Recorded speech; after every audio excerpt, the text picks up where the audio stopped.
Game now, me and you, we ain't the same now. Lions coming out to play now.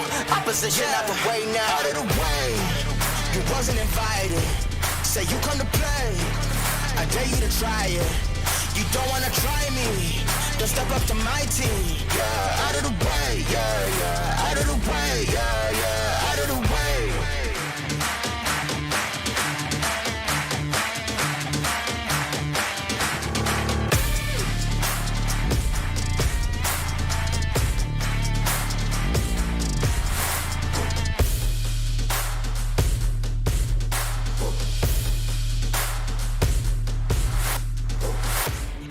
Game now, me and you, we ain't the same now. Lions coming out to play now.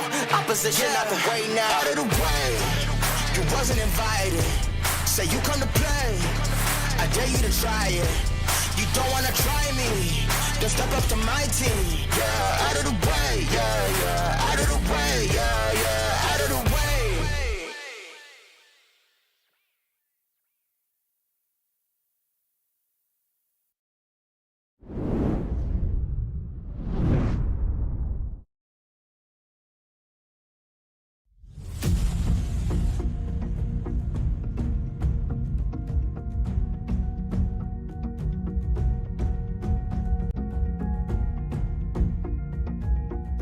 Live from iRacing's virtual Auto Club Speedway in Fontana, California, we say good evening, sim racing fans, and welcome to round 2 of the 2023 Full Throttle Real Sim Racing Cup Series. We are super excited to have you alongside with us on another RSR Monday night, and it is a packed broadcast team happy to bring you coverage of this Fontana 200. My name is Evan Pasoko, joined upstairs in the broadcast booth by Terry Radford. We will introduce you to the notable members of our broadcast team in just a moment, but Terry, first off, coming off of Daytona, that was the big season opener, the hype, the duels, the anticipation, and a very storybook win for a rookie. In fact, the top 2 spots in that race occupied by first-time Cup Series drivers. They always say, though, season doesn't really start until week number 2. We'll see how true that is, but tonight certainly, I think, going to be a night for us to learn a lot about this 2023 class of drivers. First off, our producer made me look a little bit fatter than what I am. The camera adds 10 pounds, but I look a whole lot bigger than normal. But you're right, Evan. Yeah, old Josh kind of screwed me over. The season starts now. Now you're going to find out who actually can drive, who's going to be our mid-pack for most of the season. The 2-mile track, mile and a half, 2 miles is really what's the bread and butter of the entire season for this Cup season. You only got, what, 4 opportunities at a super speedway track. So this is where it goes. This is where your season begins. If you had a bad Daytona, you have to have a good auto club. If you don't, you're not going to be like our special guest Andrew Freenage and walk a championship out of it unless you just string off 5 straight wins.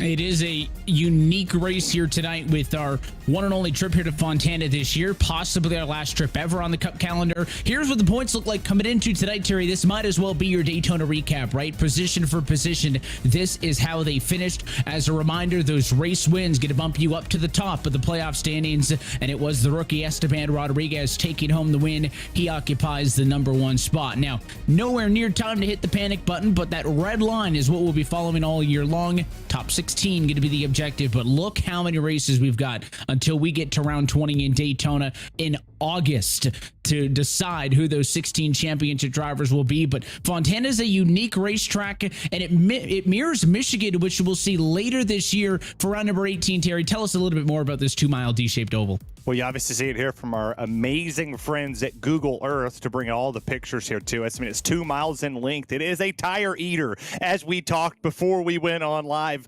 air here. Is no matter what groove you run, you have to conserve the tires. A lot of character in this racetrack. It is a driver's track for a reason. We're going to find out here tonight who can manage all 3 phases of this race to come out as a winner. Last year's race here in Fontana, although the cars were set up a little bit differently, had 12 caution flags. It was a bit of a survival race. We'll see what the tempo will be like, because you talk about these 2-mile D-shaped ovals and these 1.5-mile intermediate racetracks being the bulk of the schedule. Admittedly, Terry, in the real world, since this next-gen NASCAR Cup Series car has been introduced, it's been actually the best places for these cars to race at in terms of the racing action that these drivers have been able to put on. Yeah, I got a minute 10 to tell people how dumb this is, that this is the track of all tracks that they decided, oh, let's demolish this place and sell some land, when you have a crap track in Texas that can't put on a show like this did over the weekend. And a doubleheader probably had more views and more side-by-side action than any racetrack we're going to go to all season, minus a plate track. But unfortunately, this place has to go away, but it will forever live on iRacing. So iRacing.com is your portal to race on the best track on iRacing right here at Auto Club. Of course, no matter what happens to it in the real world, this scan of it will live on in the sim. Michigan seems to be primed beyond the calendar for many years to come as we jump on board with Ross Cato. Qualifying is underway now. It is the Bagel Boy. Where does the 12 car end up? The good news for him is he's going to have to eat it from behind the wheel tonight, because 43 cars attempting to qualify for 43 spots. So nobody's sent home, and he's got a little bit of work to do as he will slot in line 31st on the board with that attempt. The number 12 car continues on, though, for lap number 2, which is where we expect him to make his time. He got a little bobble right there in 1 and 2. There's a bump right there in the middle of the corner that really upsets the balance of these next-gen cars, really makes them bottom out in the rear. You see the bumps here. You see the character starting to bounce up and down like a basketball. Having a hard time here. You hear him mashing the throttle. He's currently sitting at the 33. That's 34. He's going to cut off this track, go all the way down to the grass line. He'll slot across. I think that's slower, just a little faster, but that's not going to move him up too much. Just 30. 20th. That's not that big of a jump. It's not the jump that I thought we'd see. That bobble in 1 really cost him. Could have been better, but certainly could have been worse. He will find himself in the hornet's nest, though, as the qualifying session draws to a close. Again, 43 cars attempt to qualify, so all 43 will indeed make the show. And just like all the races in this 2023 Full Throttle RealSimRacing Cup Series, the weather conditions going to mimic that of the NASCAR Cup calendar scheduling. So it is just creeping up on noon in sim time. The weather will progress at 2 times actual speed, because these races are half cup distance. I don't think anything, Terry, you should take a look bottom right at our track conditions, is too much of a variable here tonight. 64 degrees. It's almost 20 degrees hotter down trackside, but clear skies and light winds. Yeah, that wind, you see it jump from 2 to 4 right there. That could present a challenge, going down a little headwind, maybe a tailwind going down the front and the back straightaway, but it really shouldn't hurt it. You see the gust, it's jumping up to 5 here. The track temp is perfect for racing around this track. 83 degrees, just a gorgeous day. It's not as cold as it was yesterday for the Cup Series. There was snow on those caps hanging behind there. But I tell you, if we put a cold track here for these guys on RSR, this would be a very fun race.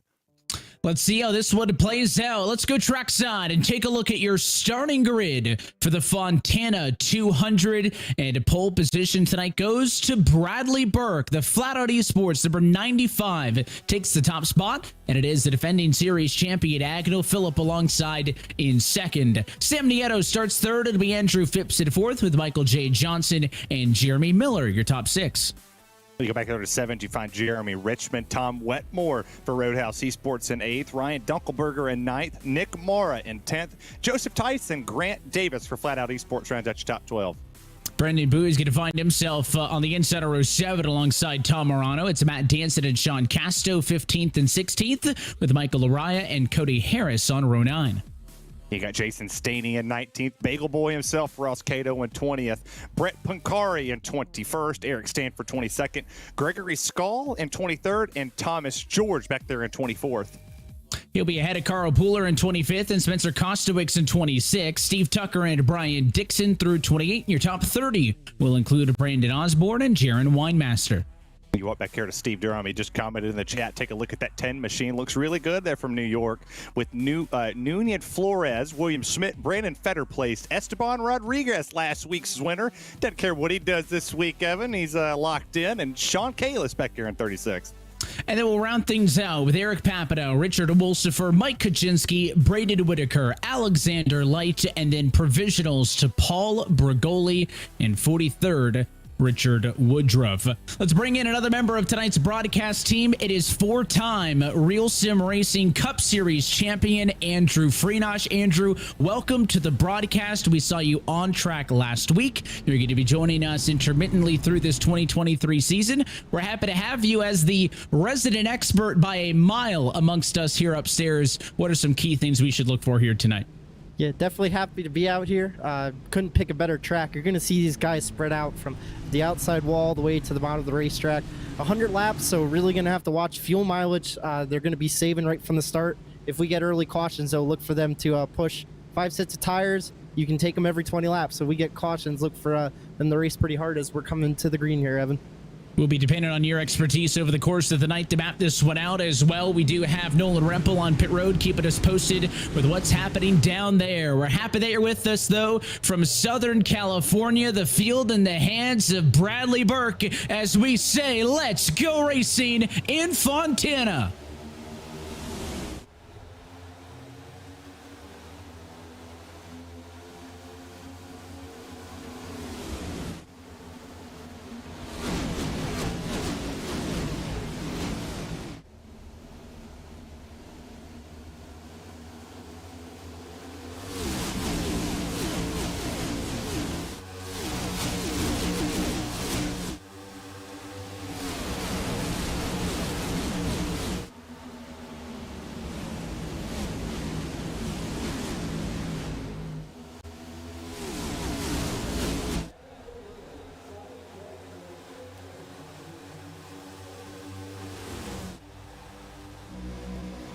High speed lap number 1, led by pole sitter Bradley Burke. Last year's race here had 7 different race leaders, and despite the fact that Brandon Bowie led half of them, he was not your winner. Last year's race winner here was Brandon 6. He only led 1 as we look at all that chaos in the midfield down the backstretch. Yeah, we didn't see them fan out. They kind of took a little bit of a patient approach. You saw them 2 by 2, a couple 3 wides. You saw some drivers back out of this and go to the back. No sense in racing this early. We've seen a lot. If anybody's paid attention to officials this week, there's been a good bit of wrecks that have happened. A lot gets triggered. You're so close together. But as Andrew Freenosh was talking to us earlier in here, this package is a lot different. High downforce last year, not so much this year. Could spread out. But I'd be interested to see, as close as these cars are together and as talented as this field is, how close we can keep the racing. And if one wreck triggers, we could see a big one like we saw at Daytona. Andrew, to that point, I think one theme is we see them fan it out. Oh, and they're spinning behind. First caution, it comes early. And that's the 10, I think, is one of them. And Brian Dixon is the other. So Durham and Dixon, Alexander Light also finds himself down there. So I think they ran out of space coming off of 2. We'll reserve judgment until we can take a look at the replay, and we'll circle back to that point on last year in a minute. But early yellow, again, not all that shocked given the number of yellows that we had last year in 12. And let's see, these corners are super, super wide. There's tons of lanes. Alexander Light's kind of staggered towards the bottom, and as they come off the corner, oh, it just happened in front of him. Yeah, everybody wants to go high. I mean, if you're on the white line in the corner, Terry, you're not going to want to hold the white line off the corner. Everyone's going to want to swing wide, and there's just too many race cars there. Yeah, kind of like what we saw in the Xfinity race yesterday with Josh Berry running Tyler Reddick up the road. Just thought it was clear, goes all the way up, tries to clear, gets as much of the track as possible to carry the speed, sweeping from the bottom to the high side. Just doesn't work right there. And then everybody behind you just scatters like ants. And then bam, you're wrecking. And you see Alexander Light right here. He had the 43, try to clear, bam, right inside of him. Round they go, and it's 4 cars. That's partially a big one there. I just took out part of the backfield of this race. Not that people are good at doing it on city streets anyways, but I have to figure, Andrew, that right of way is difficult to establish when you're 4 or 5 wide right at a racetrack like this, where you can work every groove in the corner, but then they're going to have to choke up when you come off the corner. Is there any sort of, do you yield to the car inside, or is it really just free for all and you kind of depend on somebody to cut you a break? Yeah, when you're 4 wide, especially coming off the corners at this track, it's very wide and you can fit it. But the iRacing spotter, if you don't have an actual person, it's hard to tell. They're only going to tell you 3 wide. So they were 4 wide coming off that corner, and I think everybody saw it just didn't work there. It's a tough break. Durham gets some damage in that. It's a perfect opportunity to jump down to pit road with the 4th member of tonight's broadcast team. Nolan Rempel going to be keeping us posted on everything that's going on down trackside tonight. Nolan, what can you tell us about the 10? Steve Durham crashed a second time entering turn number 3 shortly after the yellow flag came about, blew the motor up on the number 10 Ford Mustang. So the SK Sim Racing machine going to be having to take that car behind the wall tonight, Evan. Got a few other drivers that came down to pit road besides drivers that were collected in that wreck, most notably drivers from the midfield, including the likes of Gregory Shaw. I believe I saw the 12 of Ross Cato coming on down and in as well. So far, though, the call all throughout has been fuel only. Fuel mileage, we talked about it earlier, was going to be a problem tonight for these drivers if this race went green. Seems like some drivers want to try to make it so they can get that one stop under the green flag if this goes out. He's still got that faith, Terry. I don't know if I've got the faith. I think I'm leaning more with what Andrew was saying, where if we get a couple of yellows, they're going to burn through those 4 additional sets of tires that are sitting down trackside for them. But an early enough yellow here where it makes sense for drivers to get it a little bit of a splash, because if it were to go green from this point, that would give them a little bit of an upper hand. You see the yellow flag is straight in the air. So as the field comes through this time, I think we're going to get doubled up and get set to go back underway. Yeah, I mean, I get a little bit of the strategy call. I just don't think what an advantage it's going to do. I mean, you saw it in the Cup race yesterday. Logano short pitted it, came down, took 4 tires, and then Kyle Busch came down with Ross Chastain, and Joey was still 6 seconds back. He really didn't gain that much of an advantage, even though he was a couple seconds faster. It just didn't give him the power that you thought it would. I mean, if you come down, take the splash, you take it now, yeah, it gives you the fuel, but you're just going to get eaten up regardless. I say it all the time. If you're sitting in the back, you're sitting in the back for a reason. This isn't a track that you're going to go from 32nd and take this race lead and win it, unless you're just lucky. And if you are, hell, tell me some lottery numbers so I can go play today. I think your top 10 right now, they're your top 10 for a reason. And Burke has been the guy so far, but I mean, he's got Philip and Nieto right there behind him. It's a good opportunity here on this restart to set precedents. And I think your winner is going to come from that top 3 where it sits right now. Burke, of course, looking for a good night here because he was not in that Daytona race just 1 week ago, and it is hard to be in the top 16. You need all the points that you can. So he'll be in control for this restart. Look for the blue painted Geico restart zone on the inside. Right foot down, green flag back in the air as Burke gets that jump on the bottom. That was a really good jump. He got through the gears really well and allowed Admiral Phillip to get the run there with him. It's going to put him inside the 2 going into 1. Should clear him. What a run there on the outside for these guys. Got the 28 of Harris. Had all these boys up top. There's Matt Danson making some runs there from the 8th place position. Side by side all the way down the back straightaway. 2-car looked like he was going to run out of room. I think Nieto had to burp it a little bit to not knock the fence down, but he finds himself side by side with Phillip. A battle behind in the fight for 4th will go as Miller clears Wetmore on the inside. 3 wide, they're on back. Danson to the very outside of the racetrack. No shock here as everybody wants to take advantage of these bunched up restarts. I said it last week. I'm going to say it again. The 38's the championship favorite, in my opinion. I know Agnell Phillip was the defending champion. I think the 38's poised this year to take it as Jeremy Miller gets loose there in that 13 on the bottom, starts checking up the field. The 8's looking for a place to go, or the 38's looking for a place to go on the outside. And how did Miller do that? He got loose, son, and he's up to second. Keeping it moving no matter what, and Phillips struggling on the inside, getting it past not only by Miller, but also now by the 2 of Sam Nieto, and maybe more. He'll get a little bit of pushing help here. Danson gets all the way to the bumper, but goes just as far as to not actually touch the 94 car. And Wetmore now trying to squeeze it on the inside as here we go for the lead. Miller sideways off at 2, but somehow just enough control to power around Bradley Burke.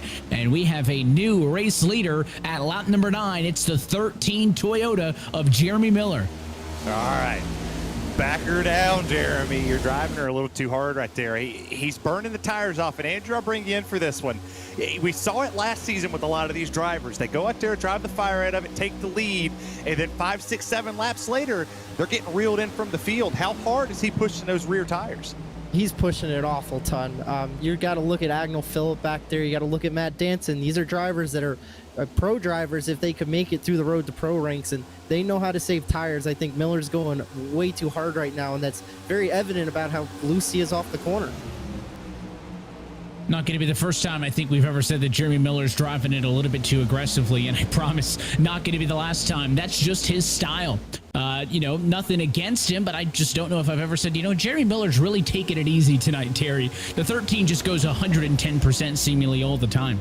I can't hold it against him. I'm the same way. I sail her into 1. I don't care. Cold tires, old tires, doesn't matter. 2 tires. I'm going to sail that sucker in the corner. If it don't stick, it don't stick. Who cares? It's just iRating. Whatever. I just wrecked like whoever. But Andrew's got a point. I mean, we said this last season. I mean, all the way from the Bristol Dirt Race to the end of the season when we crowned a champion.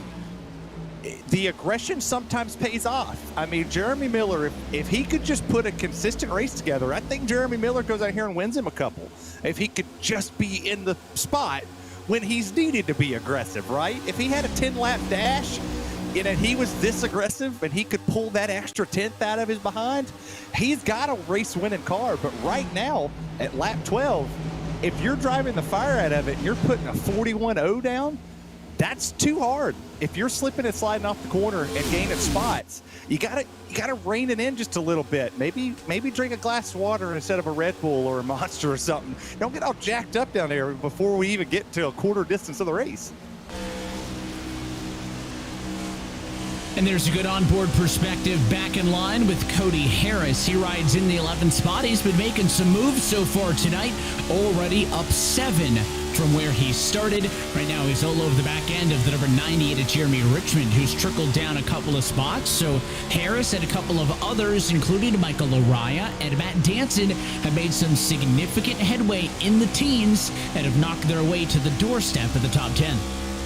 Yeah, they're working through here, and they're not having to work too hard either. The restart, the early restart was a big advantage to a lot of those drivers that started mid-pack that had fast race cars, not necessarily fast qualifying cars. We saw that in Ross Cato's lap where he bottomed out going in the corner. He hit the bump, wasn't able to hold it, kind of washed up the track a little bit, shaved about a 10th or 2 on that speed, and now starting to make moves to the front. You see the 6 down there making a good ton of headway.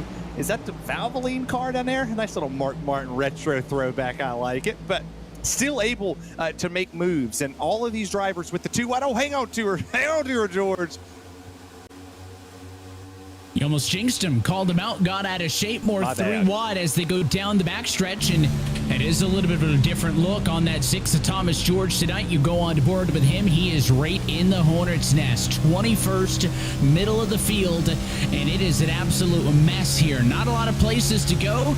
Looks like a plate track, and this goes back to the point we touched on briefly earlier, Andrew, and I want you to be able to expand on it. One thing that we're going to talk a lot about this season is familiarity, right? Last year, everything was new with the next-gen car. How's it going to drive at this track? How's it going to drive at that track?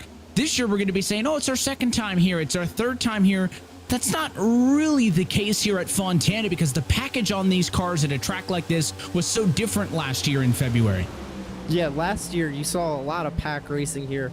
It was almost like Daytona. You had to have someone pushing you and had to have teammates to work with. This time, you're seeing them now. The top 10, top 15 starting to get spread out single file. Tires are going to come into play, and we're really going to see here too. Gas is still a factor. We had that one caution, and you got to imagine some of these guys are still saving. But definitely tires are going to come in. You're going to see them get a lot more spread out. Some of these guys that are coming from the back to front, I still think are pushing it too hard. Got to remember some of them did pit as well, so they may be good on gas. That's another thing to factor in here. That is a pretty solid point. I mean, I go all the way back there to Cara Pooler in 20th, the 71 car. He's the highest running car, minus Gregory Skull in the 66. That's up there as we got a little trouble back here. That the 00 kind of out of shape, slow just a little bit here. We got a car on the apron. There's a lot of mess going on in this mid pack, but if you look at that 71 machine in 20th, doesn't look like he took tires. It was a 4.7, stop on the stopwatch there. So, I mean, you see him here finding spots to put the car, not making an aggressive move, not taking more than the car is going to give you, letting the track, let the people come to him. And allowing the 2 wide, 3 wide in front of you to see somebody get checked up and then taking the run, not necessarily forcing it, but early on, the outside starting to prevail. You see him up there on the outside lane getting a really good run. Oh, and I jinxed him. He got sideways. That's on me. That's my bad. And just when you thought 3 was not enough, the 6 tried to make it 4 wide. They'll settle down to 3. Again, they got plenty of room to do it on the front, through the corners, but it's really that tightest exit, turn number 2, that worries me because it doesn't unwind like 4 does into a broad sweeping tri-oval. It's just tighter, and I think that's where we saw obviously the issue with the first yellow, and I think that can continue to be a point to watch on as this race progresses. But already inching into the 1/5 distance marker in this race, Jeremy Miller hasn't looked back since he jumped out in front to the race lead. He has led the last 9, now make it 10 laps consecutively this time through, and he holds a 6/10 of a second advantage over Bradley Burke, who hasn't fallen any further than P2. I mean, he might have pushed it up there. I think right at this moment with Jeremy Miller, his lap times have stabilized. I mean, they're sitting at 41.4s. That's consistent with what this field's throwing down. I mean, across the board, everybody's throwing down 41.4s, 41.3s. It hasn't changed. So good on him. He was aggressive to take that race lead, and then he was just very chill. He's just kind of chilled out a little bit, backed down. He might be listening to me and Andrew up here, or he said back it down just a little bit. Is everybody back here is not wanting to take it easy. Everybody trying to get to the front and get to the front in a hurry, because this dirty air, Andrew, it's a very big challenge, and this car does not like dirty air as much as the previous car did. Not at all. You, if you get underneath somebody with your outside, the car is going to push and plow coming off the corner. It's very hard to pass, especially in the 2 miles, if you do not have someone to push behind you. So the outside lane is truthfully the preferred lane if you can have somebody behind you to push to pass somebody. Nolan, I know that you talked about the issues with Steve Durham. It looks like he tried to get out there onto the racetrack, but he's coming to back down now. Well, he told me when I was asking about how bad the damage was, he was going to put the car out there, see how it felt for a few laps. But the story, since he rejoined the track towards the end of that last caution period, a couple laps after it went green, 3.5 to 4 seconds a lap slower consistently for the first 5 laps he was out there on the racetrack. He has since brought that car back down to pit road. He still had several minutes of damages that he did not opt to get repaired, hoping to lose as little time as possible. But he has since lost 2 since he rejoined the racetrack. He's back down pit road, likely to get the rest of the damages repaired, if not be out of the show for the entirety of the race tonight. He is the only driver right now not still scored on the lead lap. Jaron Windmaster has lost some significant ground after seemingly some contact between he and the 00 car. We saw those issues and referenced them a little bit ago with Steve Tucker. But other than that, everybody else is still on the lead lap and relatively in touch with somebody. We talk about how the leaders have been able to stretch out a little bit, but into midfield. There's battles here, there, and everywhere. And as this bit of side-by-side, it comes off of two guys. The battle for the race lead, I think, is on. Bradley Burke was 6/10 back, no more than a handful of laps ago. Now to the inside of Miller. Slides up, completes the pass on the exit of 4, and it is back to the race lead for Bradley Burke. Well, he was beating him about a 10th a lap there. That time they stabilized out. Due to the pass, he tried to pull the side draft, goes all the way down to the bottom, runs the white line. And Jeremy Miller had the outside momentum. He was able to keep it going, but you saw the looseness off the X4. You see the bubble here off of 2. Yeah, not going to save him. I think the tires, Andrew, have really come into a factor. They're 23 laps on this stint. Those rears are hot. He burned them up here by sliding around. Now he's going to pay for it. Now we just have to see, how much does he pay the piper? Does he fall all the way down to 10th? This man, he is fighting a monster right now. And there is a line of cars behind him that are hunting him down. I think everybody in this pack is taking notes about 16, 17 laps of green flag laps on these tires, and they're really starting to come in. And Miller, I think he's going to go backwards and go backwards very fast. Look for him to maybe pit at 33 and make it a 2-stop race. Oh, the leader sideways too. Even Burke struggling up in front as he was pulling away from Jeremy Miller. He got sideways off at turn number 2. Does a good job to recover it, and after the top 2 were only pulling away, Jeremy Miller is really under fire now. Phillips there, Danson's there, Nieto, Wetmore, and more. They are closing, and they are coming up quick on Jeremy Miller after he pushed hard in the first half of the run. Now struggling here in the second. Phillip to the inside. He'll take away P2, and here they come. It's going to be a freight train to the inside. That 13 is twitching all over the place up top. He went to the Larry Bird approach. He pushed hard in the paint, tried to score as many points as possible, but unfortunately, as the tires age, you start to slip off a little bit. But I'll tell you what, you just got a little perfect shot of that too. And that's my kind of paint scheme, Sam Nieto. Put a little old smoky moonshine on the side of that thing, see if you can get that sucker drunk enough to win it. That's a sexy paint. I need to try some of that. I got some in the fridge in there, but I think that's the chocolate kind that they just come out with. I bet that tastes really good. They got some good cherries, some good peaches. They got really good mocha moonshine if you ever go find it in Vegas. I'm sure they got a ton of them. Yeah, find a jar near you. That's the sponsor we need here in RSR. I'll drink a whole jug of that thing every night when I come to a race. I'll tell you what, you saw flat out on the lower there for him. Of course, one of the bigger teams here in the series. I don't know if the team either had A, too much of it to drink, or B, not enough, but they were the lowest scoring team in Daytona. Amongst the big 7, I'll call them, there were 7 different teams that registered 3 points finishers, and they are at the very bottom of that list. It was Bowie Esports Alpha on top of the team points out of Daytona, an 11-point lead over A51 Pro X Altus, and then Limitless Esports, the newcomers to the series, 3rd, only 12 points off at the top spot, so that's going to be a fun one to watch. And when we talk about Daytona, well, Brett Pancari had a pretty good time in Daytona Speed Weeks, had much success, especially through that qualifying and into the duels, locked up a good starting spot for him, but not translating right now as he rides in 32nd. He's fallen about 10 spots from the start of this race. Yeah, pole sitter from Daytona right here in Brett Picari. Always has a nice t-shirt collection back there, whether it's Power Rangers, hockey, football, soccer, of course, not the Americanized football, but he always has a good one over there in the PRL. Good racer. Trying to find the speed over here on this side, in this cup side of things. Oh, there's Jeremy Miller. He's in the wall. Oh, he's beating the mess out of that wall. Jeremy Miller trying to knock it down and start the demolition early in Fontana as he went straight into the wall in turn 2 and rode it down the back straightaway, and it's going to go from bad to ugly as the 13 now down in 15th spot. And now not only is it going to be old and worn out tires, but it is going to be a beaten and battered race car that is going to continue to hinder him, and that's not the kind of wall action you want to to see, the wall action we like seeing, Andrew, is what you're seeing out of the 44 there in front of him. Michael Araya, he's ripping the fence. There's a couple of other drivers right up there on the wall as well as they try to search for grip. Yeah, and unfortunately he got caught up in Miller hitting the wall there, but he was coming. Michael was all the way up to 6, and I think he had the speed to take the lead ripping the wall like that. We'll see how much damage he's got on that 44 machine.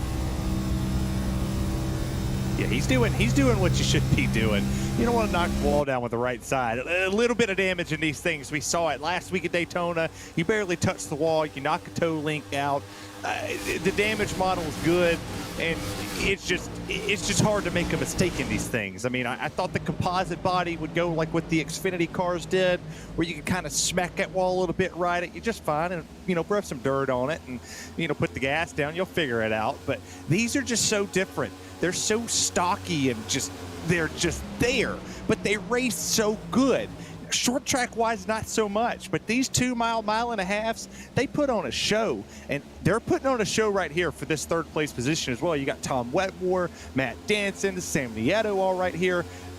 Don't tell these drivers that they got 31 laps on their tires, because they're racing like it was lap 1 on these things, side by side, side drafting, holding each other down in the corners. And look at the run right there from that 2, got right to the back bumper of Agnell Phillip, putting the pressure on there from 2nd to 4th. And I think that tire wear is something that we talk about, somewhat occasionally as the key to win the race, but it truly is. And tire wear is what separates a hot lapper from a racer. If you give me, I don't know, 7 hours in a session, I could probably put down a hot lap or 2, right? But I can't make it, last long over the course of a 50-lap run, Andrew. You find so much of your success by being so consistent and good on the long run. Just how critical is that tire saving, especially at a place here like Fontana, where we've seen Miller push it too aggressive early and now really struggle on the back half. It's huge, especially with this newer car. The tires really wear, and we saw it last year. You really had to extremely save tires. Don't slip them at all. The big thing is to not get them hot. The second you get them hot, and I think we saw it with Miller, he was just too sideways off the corner, and you really can't cool him back down. So you kind of have to save, take your time, and just hope there's no cautions and don't lose too much track position. And now we're seeing it. Phillip is closing in for this lead, and I think he was one of the better ones at saving on that run. Well, you look at his lap times right here, Andrew. I mean, it was well, look when it resets. Right now, it's kind of evened out due to the dirty air. I mean, you got Agnell sitting there behind Bradley Burke. It was a 42.2 to a 42.4, or 42.4 to a 44.4. So they're running identical lap times. You see the looseness coming off corners. The caution comes out and saves everybody up and down this list. That's the 42 Battle Beaver machine. That is Tom Morano spun around, and he's got significant damage where he's going to pull a toe. I think he's done. That was a big hit for Morano, and I don't think it was unassisted. Let's watch. I think he had help there, and then this right there. Huge hit. Inside, outside. The rest of those cars are very fortunate they didn't get into them as well, but right there. Oh, that's the air. Yep, slow car coming up the hill, the 71 machine. And I don't know if they touched or got close enough, but it was enough to loosen the 42. Let's watch from this perspective. We were just talking about car. Oh, I don't think they touched. I think the air, Andrew, is what got him. Yeah, that was awfully close, man. But we better send an ambulance to the front stretch. I don't know if Tom's okay after that flip. I just hope Tom's okay. Carl Pooler has claimed responsibility for the incident, so that would lead me to believe that he feels like he had a bit to do with it. And right there, there's the twitch from Pooler. He's slow. He's going to want to get in line behind Morano as quick as possible. Let's listen. Oh, it definitely looks like it was a sharp enough hook to the left that he got touched. And yeah, that pit road wall comes at you quick. And if Tom had his force feedback turned up too high, he's going to have a broken nail or two. I've had force feedback break a pair of headphones I've had before, but that's a big hit. And what this does do is it saves everybody from the question on strategy, but we are nowhere near the window to make it to the end of this race. So in the blink of an eye, it's a two-stop race. Let's go down to pit road. They're all headed down to you, Nolan.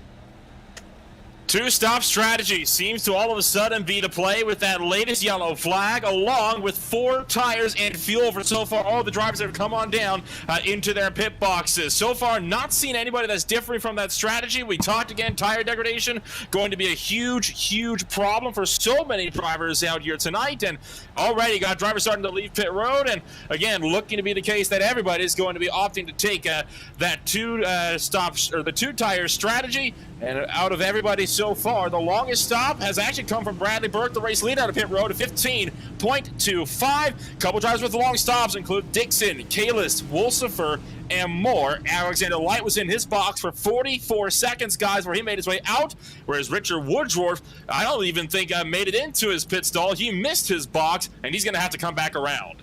That's going to be a big blow for him. Everybody else I'm seeing the 15s, the 14s, the 13s, so seems a pretty unanimous decision to go for the 4 tires there. Is that an easy call for all those guys, Andrew, given how much degradation we've seen? Oh, yeah. You're going to take 4 tires here no matter what, unless you're crazy. You cannot make it from here on gas, so it's very straightforward. You're going to pit one more time, so these guys kind of know the gist of how the tires are going to fall off. I think they're going to be a lot better at tire saving this run. I really think Burke did a heck of a job. He pushed it, but did not push it too much that the tires hung on. And when those guys finally caught him, they got in his dirty air and really couldn't do anything. So I think Burke is really looking good here. Well, Evan, you want to hear something crazy? Hit me with it. It's Andrew's first time up here in a booth, and not even 15 minutes ago, he said if he was Jeremy Miller, he would have pitted on lap 33 to make this a 2-stop race. And I'll be damned if the caution didn't come out of lap 33, and Andrew just gave everybody the winning strategy. Clears things up for him, because now, like he mentioned, nobody's going to be able to go to the end of this race. You get your 4 tires. You've learned from that first run. You kind of know what to expect. If you're Miller, you know what too much looks like. If you're Burke, I think you have an idea of where you want to be as like, and now maybe you could make a decision on, is there room to push a little bit more? Should I back it off a little bit more because I didn't like how it felt at the end? And take all of those lessons learned, and let's see what they can do in the second half of this race. Carpooler, of course, claiming responsibility for the accident, so he'll get sent to the end of the longest line as we get set to restart this race. Still a long way from home, with about 2/3 distance still to go in this Fontana 200. Burke going to be on the inside of the front row. He chooses the inside. It's going to put Nieto up top. Danson, Harris, and Staney your top 5, with Kostowitz, Wetmore, Dunkelberger, Lariah, and Tice inside of the top 10. Pace car bows out. The 95 went late in the restart zone last time. Let's see what games the 95 Chevy's up to this time. Right in the middle. Green flag back in the air. Yeah, and playing that game actually gave Sam Nieto a really good jump on the outside. It's the first time out of the 3 restarts we've had so far that we saw that outside lane get the advantage to stay P2. Normally we saw that either Sam Nieto or at the moment Jeremy Miller was able to gain his way up there. That time didn't happen. Now it's going to be Cody Harris for the first time inside the top 3 as he gets around Matt Danson on the initial port. We'll see what 3 and 4 has. There's a slow car on the bottom. I believe that's Sean Kalis. We'll see how that's going to affect these drivers as they come off the exit of 4. That's a bit of a tricky spot. The 43 is going to push up, and it's going to make some 3-wide racing as they're going to try to pass him inside and out. Staney didn't want to make it 4 wide, so the 57 backs out of it at the expense of about 4 spots. On track, other drivers not as patient. Dunkelberger says, I'll make it 4 wide. He'll take the spot on the inside. That's what I'm talking about, Dunkelberger. Don't let nobody push you around. You got held up for a corner. Send her 4 wide. Who cares? You got the room here. You got 5 grooves to make a pass happen here, and the restarts is where it counts. You can settle in a groove here once you get a spot and just make somebody else work hard to pass you. That's what that dirty air provides here. Make somebody, oh, they're getting turned to the back. That's 4 cars. Oh, 6 cars now. Everybody's wrecking. Still sliding and spinning And finally, it comes to a halt. The 03 is somewhere in the middle of that. And what happened towards the back of the pack to cause the third yellow of the night? The 03 wasn't near the start of it. This happened well in front, and I think it's even going to be further up the road as they come off the corner. Already wrecking. I think it may have been the 34 machine, a Brandon Fetter place, and well, it's easy to spot him because he's got one of the brightest cars on track, and I saw him get sideways, and then everybody else followed, and he got touched. Yeah, tough to tell. Did he get hit from behind? Did he get into the cars in front? Because there was a checkup happening at the same time. I think he might have burped it. See, you see right here, he's got the 24 Grant Davis there. You see the checkup. You see the checkup. He just, he tried to miss it. And the moment he turned down, Andrew, you can allude to this a little better. These cars don't turn like they used to. It's hard to make a twitchy turn. And I was just about to say how impressed I was. We were going 4 wide these first 3-4 laps. The tires don't come up to temp for a good 5 laps. And this car, I think you just saw it, it's sideways everywhere. So I'm not surprised we saw that caution, but man, up front they were doing a heck of a job. It's just in the back of the pack. You got to be so easy with it the first 5 laps until these tires really come up to temp, and then you can push it. Alexander Light will get the lucky dog. He'll get waved back around to rejoin the race leaders in this one. But Nolan, you're getting more action down there than you've seen all night. I mean, everybody coming down mostly this time to get these cars fixed up. And a good chunk from the back portion of the field as well. 3 drivers have come down for splash and goes. Those drivers being Noheen Flores, Carl Pooler, and Brett Punkari. They were all in the box for less than 6 seconds before getting off in a way. Brian Dixon on his way out now with a 12-second pit stop, along with Mike Maddox, who just left his stall with a 15.93-second stop. But you got Casto, Schmidt, Fetterplace, and Woodruff all still in pit road. As mentioned before, were the big drivers collected in that latest incident. Most notably Woodruff, where you saw in the replay, absolutely tanked the outside wall when he got out of control, just trying to lose control of his car. Did not get all the damage fixed though for the Toyota GR Camry. So the 27 car has a lot of damage still on the front end of that machine. He might be in the same situation Durham is before too long. Nothing is fun about being in a situation where you come down to pit road and you just got to get a little bit fixed here and a little bit fixed there. And, you know, we talked, Andrew, last week about, you know, at Daytona and Talladega, yeah, it's a super aerodynamically sensitive racetrack, but even if your car doesn't get back to 100%, the draft helps you. What we've talked about draft tonight, is the draft here enough to aid damaged cars along, or are we going to see those people with damage struggle much more? It definitely is. The draft here is very, very... it will pull you along pretty good, so I'm going to say it will definitely help those lap cars. I'll tell you what, last week in the dual race, I had 2 minutes of damage and still finished second, so these cars are very tough. You can kind of beat them up and keep going, so I wouldn't be surprised with some of these cars with damage still be able to compete to get to the top 10, top 5. Maybe not for a win, but definitely be able to still get a solid finish out of here. Well, I think my question is going to be, how many more wrecks do we get?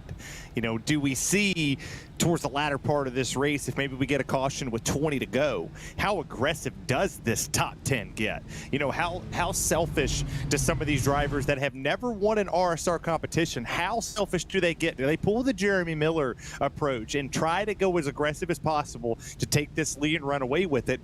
Or do we see the more kind of relaxed approach? I mean, if you look upside this top 10, you got a lot of drivers up here so far that do not have a win in this series, that are looking to break out this season. I mean, Andrew's not running full time. You know, we don't have him looking over their shoulders, but you got the defending champion here, and he's running at 11th.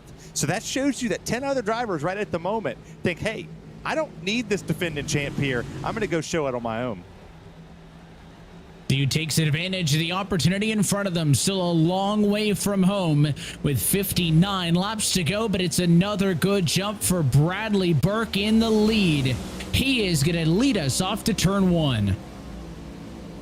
Good restart again for the leader. Not so good for the outside that time. You didn't see the two of Nieto really get the jump that he got on the last restart. You saw now Cody Harris taking advantage. There goes Wetmore in the 51 to third. They're side by side. A lot of pushing from the back. That would be Agnell. Phillip has worked his way from what looked to be a little lower in the field on my timing screen all the way back up to this top 5 position as we continue here, starting to sweep up 1 lap back under green, and we're fanned out from 4th on back, 2 by 2 by 3 by 2.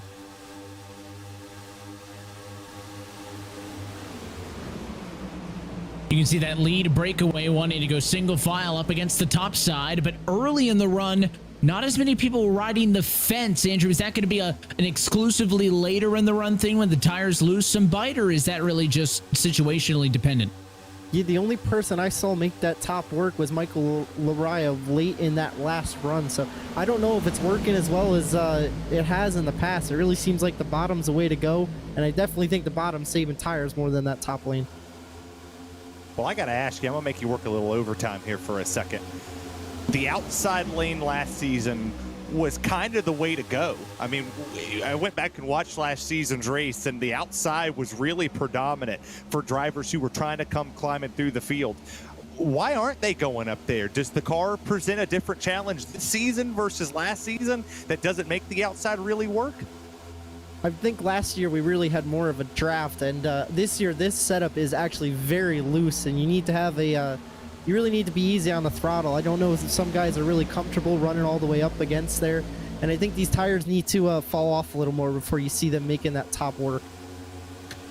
You talk about loose conditions. One thing that we always note about this full throttle RealSimRacing Cup Series is that these drivers are running the fixed iRacing setup. So when you have a fixed setup, when the guy next to you's got what you've got what the guy behind you has, and you really can't build a setup to your personal preference, what tools do you have as a driver to make that thing more comfortable?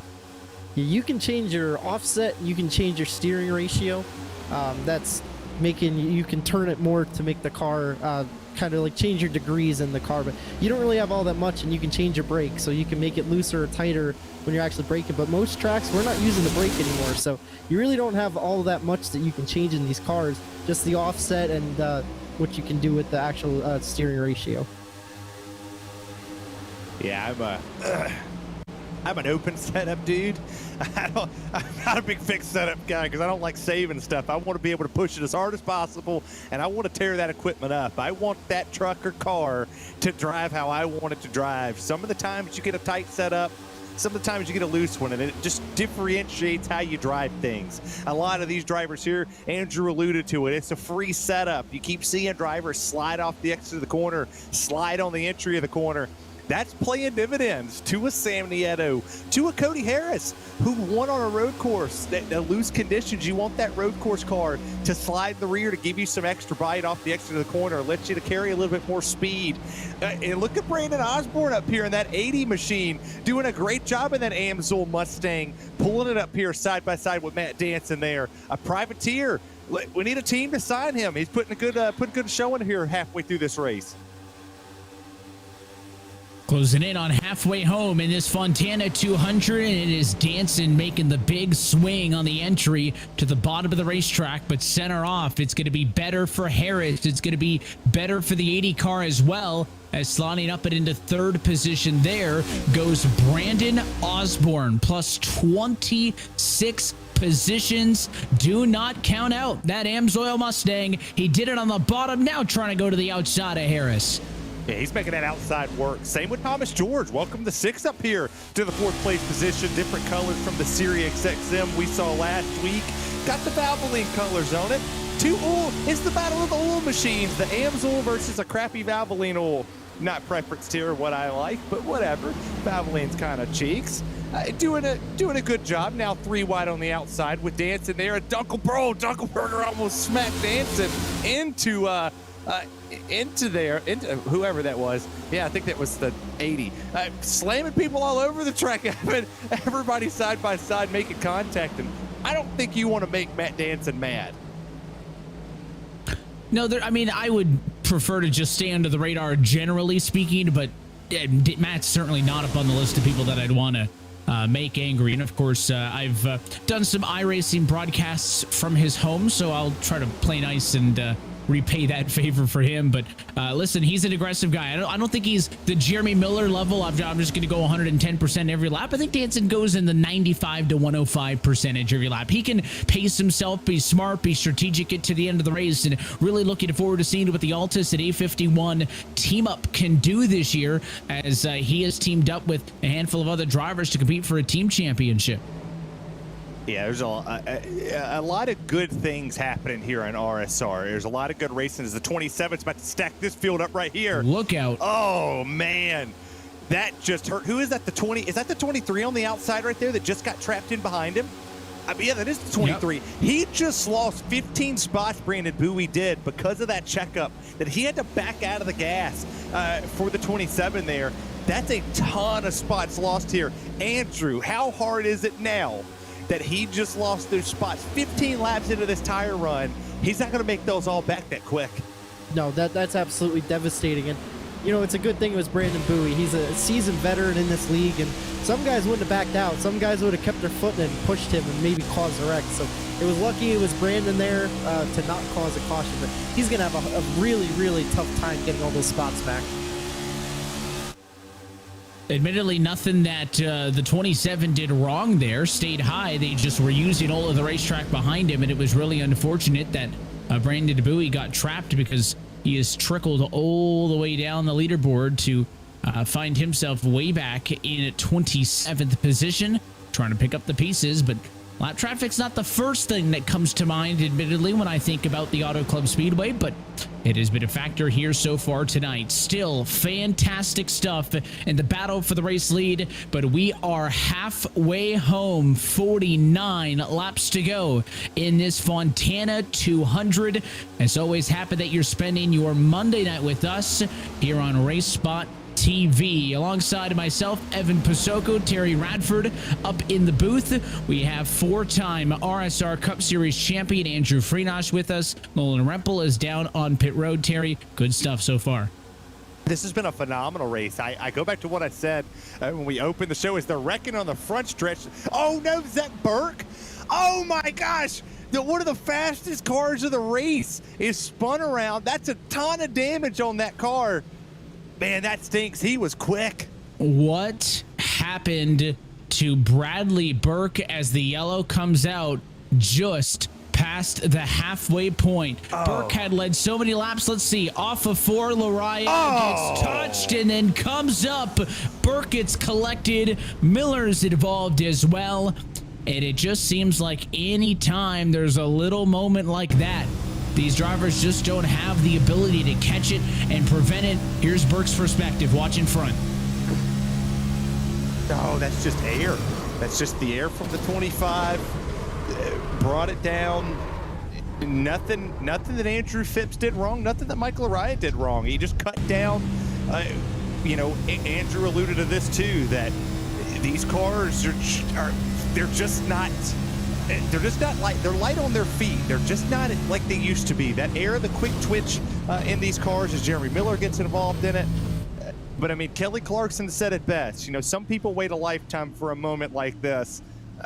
That was a moment that I'm sure they wasn't waited on. That one special kiss was a kiss to the wall. It's a tough break for Burke. Talked about how he really needed this good run tonight. And now back down to pit road with you, Nolan. We are inside the fuel window to the end of this race. And so far, just about everybody, once again, down and in for service. Jeremy Miller currently sitting 4th. He's just missed the box as he's going to back himself up and try to get himself back sorted in pit road with the damage he has on his car, it looks like. Front left toe broken. For the race off of pit road, it was going to be won by the likes of San Nieto, as he was in a drag race with the likes of Ryan Dunkelberger. Once again, 4 tires and fuel being the call, up and down, all throughout the course of this event here tonight. And Nicholas Mara on a bit of a long stop, 25.5 seconds in the box for the number 40 car, but looking clean for his machine. He's going to come back out onto the racetrack sitting down at 27th. Handful of drivers as well going for the extended stay option. Buy a couple of laps on pit road, get a discounted room rate as they're down for extended service. Burt, Kaczynski, Miller, Bergoli, and company have a lot more to repair. Some of that, again, not necessarily just from this most recent accident, but some of them could still be getting some leftover and lingering damage fixed from a prior accident. Through all of that, just kind of enjoying the side-by-side, the 3-wide, the 4-wide guys, and quietly has this 2-car of Sam Nieto snuck into control of this race. Burke led 31 laps. He's been in a wreck. Miller led 13. He's just been in that wreck as well. The only other lap leader tonight is Sam Nieto. He's led 10 laps so far and is quickly starting to, I think, find himself in a great position right now behind the wheel of the 2 Ford. Well, I said from the initial start that one of the drivers in the top 3 at that moment, which was Burke, Miller, and Nieto, was going to win this race. Unfortunately, 2 of the 3 have been involved in some type of accident in some sense. So I'm counting on Sam Nieto here and that moonshine machine to come up here and win this race to prove me right. But we don't know what Ryan Dunkelberger can do. We haven't really seen him up front. We don't know what Brandon Osborne could do. We ain't seen him up front. All the thing we know is Sam Nieto's led this race. But by the way, look at where our last week's winner's sitting at. Proven tonight that last week at Daytona was not a fluke. Esteban Rodriguez sitting P7 right now, just pushing that halfway point. That Pure Sims machine's looking mighty sporty in this top 10. He is in a good spot and is trying to carry that momentum. Pure Sims is 5th in the team standings, another fully formed new group to that team championship battle.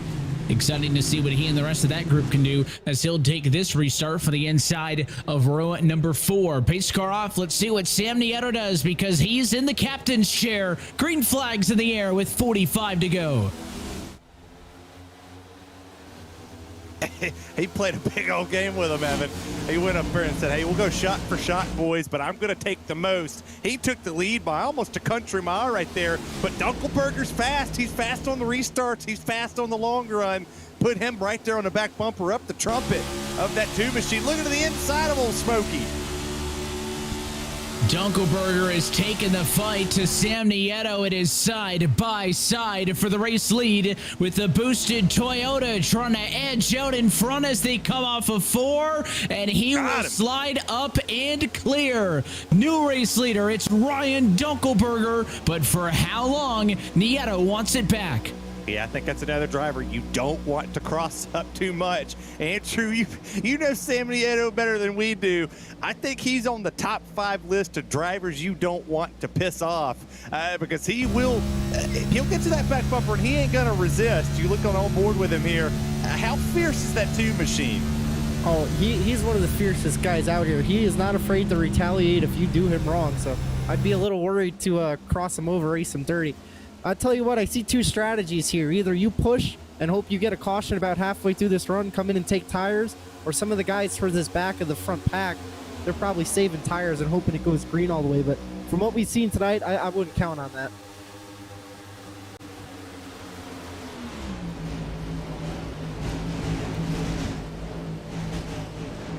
Oh, crossover for the lead. Oh, that two got clear of the 18. He ain't letting it go, though. Here comes Osborne. He's on the outside. As this battle continues, that 80 machine Osborne might have an opportunity to sneak past both. Instead, he'll give a shove to the bumper and Nieto there, but they are on each other's door in turns 3 and 4. Great racing. The 18 pushes up now. Nieto needs to yield, and they are going at it, elbows up in the battle for the race lead.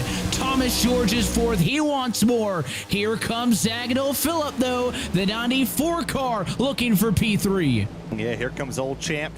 He wants to come up here and race with these boys. Hadn't really been up front the whole time. He's kind of been sitting back there, mired 5th, whatever. What a cross, what a slide right there from that 2. The 18 kind of washed up in front of him, took the air off his nose. The 2 swings back down to the bottom. He's going to go sling it down there in 3 and 4. Thought he had it. Oh, the 18's on the door. Clear. Not clear. Clear again off the exit. Good gosh, this is Andrew. I think you're right. I think they're on the two different strategies here. Here comes the 80 of Osborne. Take her to the outside, put it where they ain't. And this is some heck of a racing up front. We're almost going 3 wide. You see that 18 come down on the front stretch and side draft. You pulled that 2 right back. I mean, they're really going out of here, still side by side down the back stretch. They are far from done, and now here comes Osborne. He'll pull alongside the 2 Nieto, trying to get to the back bumper of race leader Ryan Dunkelberger. The 18's going to go all the way to the white line. Osborne can't go high as the 2 Nieto slides in line, and maybe for a brief moment, blink, take a deep breath, and get set to do it again. 4 cars, 5 cars lined up bumper to bumper for the lead. Nieto again to the inside. He is gonna throw it down into turn 1, but here comes the crossover. Dunkelberger tries to slice back to the inside.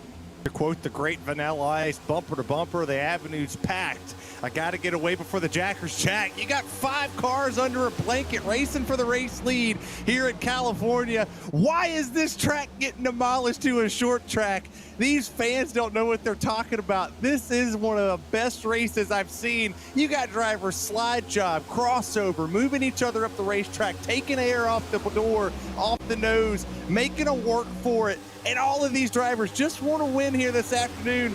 Dunkelberger takes the lead again. The 2 is there on the outside. The 80's on the outside. This race has got 39 laps to go, and they're racing like it's 1 to go.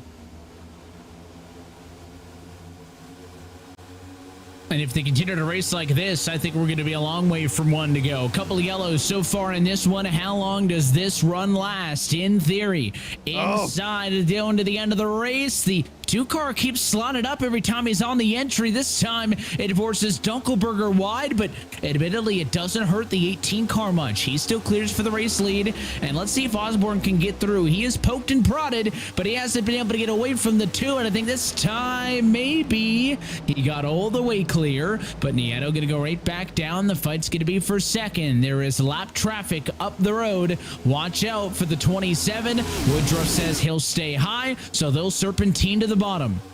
Yeah, that 18 and that 2 was taking a lot of air off of each other's door. They were pinching all the way down to that white line. Made the 2 just a little bit nervous. Made him slide up just a little bit. It was really hurting his exit speed. You saw it there where he started to slide back. He's almost going to get passed for 4th there by Thomas George, and he will this time by. But great racing so far in this race. He slots into 5th. Cool those tires down. You know, just do what Andrew said. Don't get them too hot. Just relax a little bit. Let them cool down just a tad bit. Then go make a charge for it. But now, here we go. The battle of drivers who have not won yet. You've got the race leader has not won an RSR. Second place has not won an RSR. Then, oh yeah, the defending champ of the Winter Series and the Cup Series is sitting there now in second because he just made a bonsai move into 3, and he's cleared for second. Cleared for second, still not content. To the inside, Dunkelberger goes for the block. Phillip goes lower though, and the 94 car looks for his first lap load of the night, but it was Dunkelberger at the stripe by 2/100ths of a second. Phillip, a half car length advantage on the inside of 1 and 2, and he gets a pretty good drive off. Does he clear? Yes, sir. New race leader. It's Agno Phillip, but how long will it last for him? Osborne gives Dunkelberger a shot, but the 18 car holds position. Maybe the champ was kind of saving a little bit, like four-time up here said. And he was back there just riding around, watching everybody get loose off the corner like we see back there in the back, watching drivers get pinched in the corner, watching them washed up the racetrack. He was like, I'm just going to sit back here, bide my time, save my tires, put consistent laps down, and I'll take this lead when I want to because I don't feel like racing right now. Kind of had the little prima donna swagger to him. And he's like, whatever. I know there's probably going to be a caution. Maybe Thomas George thinking the same thing. You know what? Excuse me, pardon me, coming to second. Dunkelberger, I don't even know who you are. You're just up here racing for the lead. I'm going to come race for this win because I'm Thomas George, who said last week that 2 miles was his bread and butter. He's like, I'm the old guy here. I got to figure it out. This is where he said he had a chance to win. Go up there and beat the champion.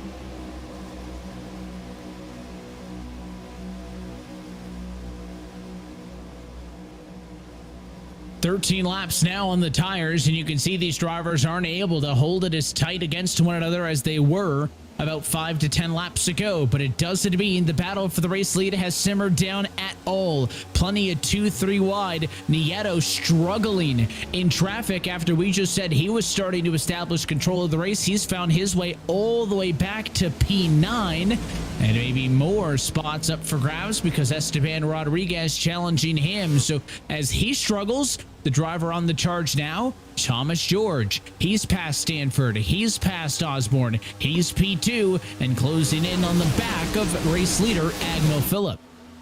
I think, Andrew, you're right. I think they tore up a lot of their tires. They tore up a lot of what they needed to get this win here. There's a lot of new players in this top 10. We have not talked about Staney. We have not talked about Kostikowicz, or the I don't know how to pronounce his name. I'm just going to call him K. Just to tell you how much we haven't talked about him. We ain't talked about him. I don't know how to pronounce his name. I don't even know what he is. He's the 6th, he's the 09. But we haven't talked about these drivers. They're up here racing inside the top 10 for the first time this afternoon, having a solid under-the-radar type of day. And, well, this is not the top 5. This is not the top 10 we saw before the previous caution. Even when the caution was lifted, we threw the green flag back down. This was not the drivers we saw up here. Yeah, Agnell Phillip was riding in the top 10. Yeah, so was Thomas George. But other than that, where's everybody else went? And Brandon Bowie just a little while ago, boys, he was 25th. He's 8th. You talk about chiseled veteran right there, Andrew, in that 23. He's back to the top 10. He might have a mainstay in this race before it's over. And I thought when he got stuck there behind that lap car, I thought he was done, and he's charging his way forward. I'm not surprised.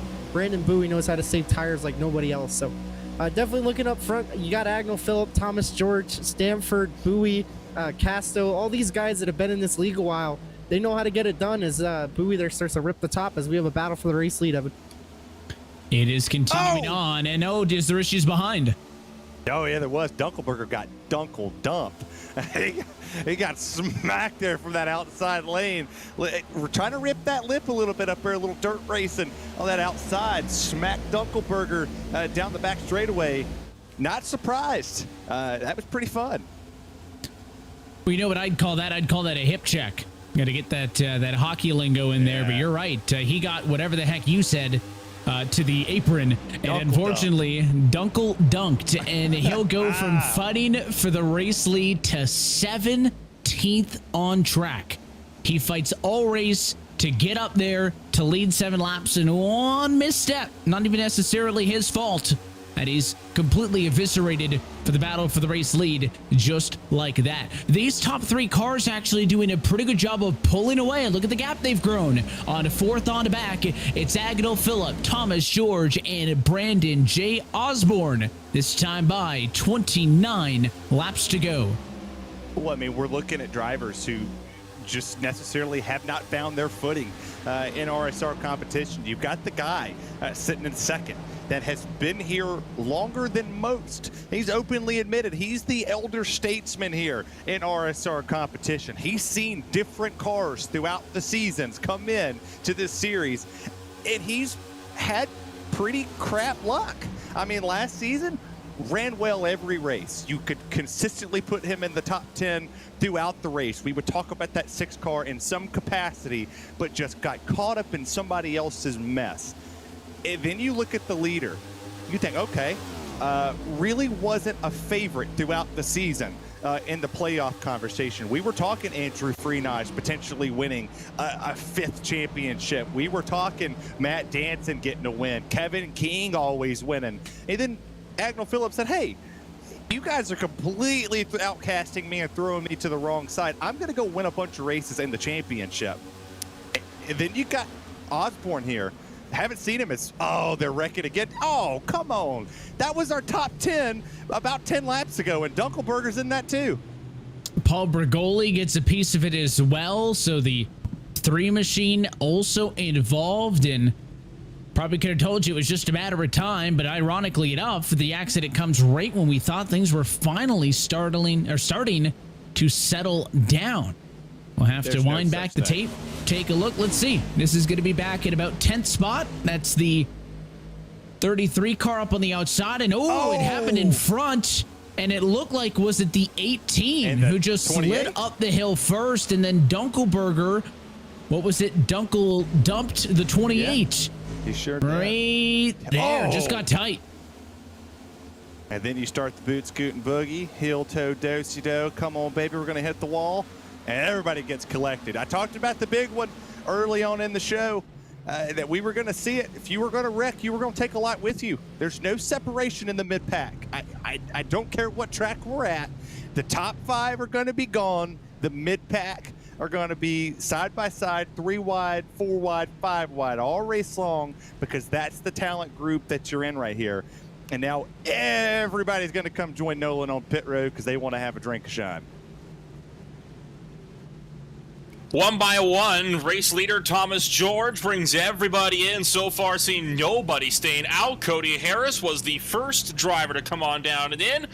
Jeremy Richmond, I believe, will be staying out to pick up the lucky dog free pass. Now, the big question at this point, guys, is who's going to have a set of tires left as we get set to set ourselves up for the final quarter here of this race. Jason Staney has a set. He's going to take 4 from the looks of things, as you got everybody now cycling on down. They're going to break their run through the gears here. Obviously expect to see a few drivers stay a bit longer on pit road, obviously due to getting damages repaired.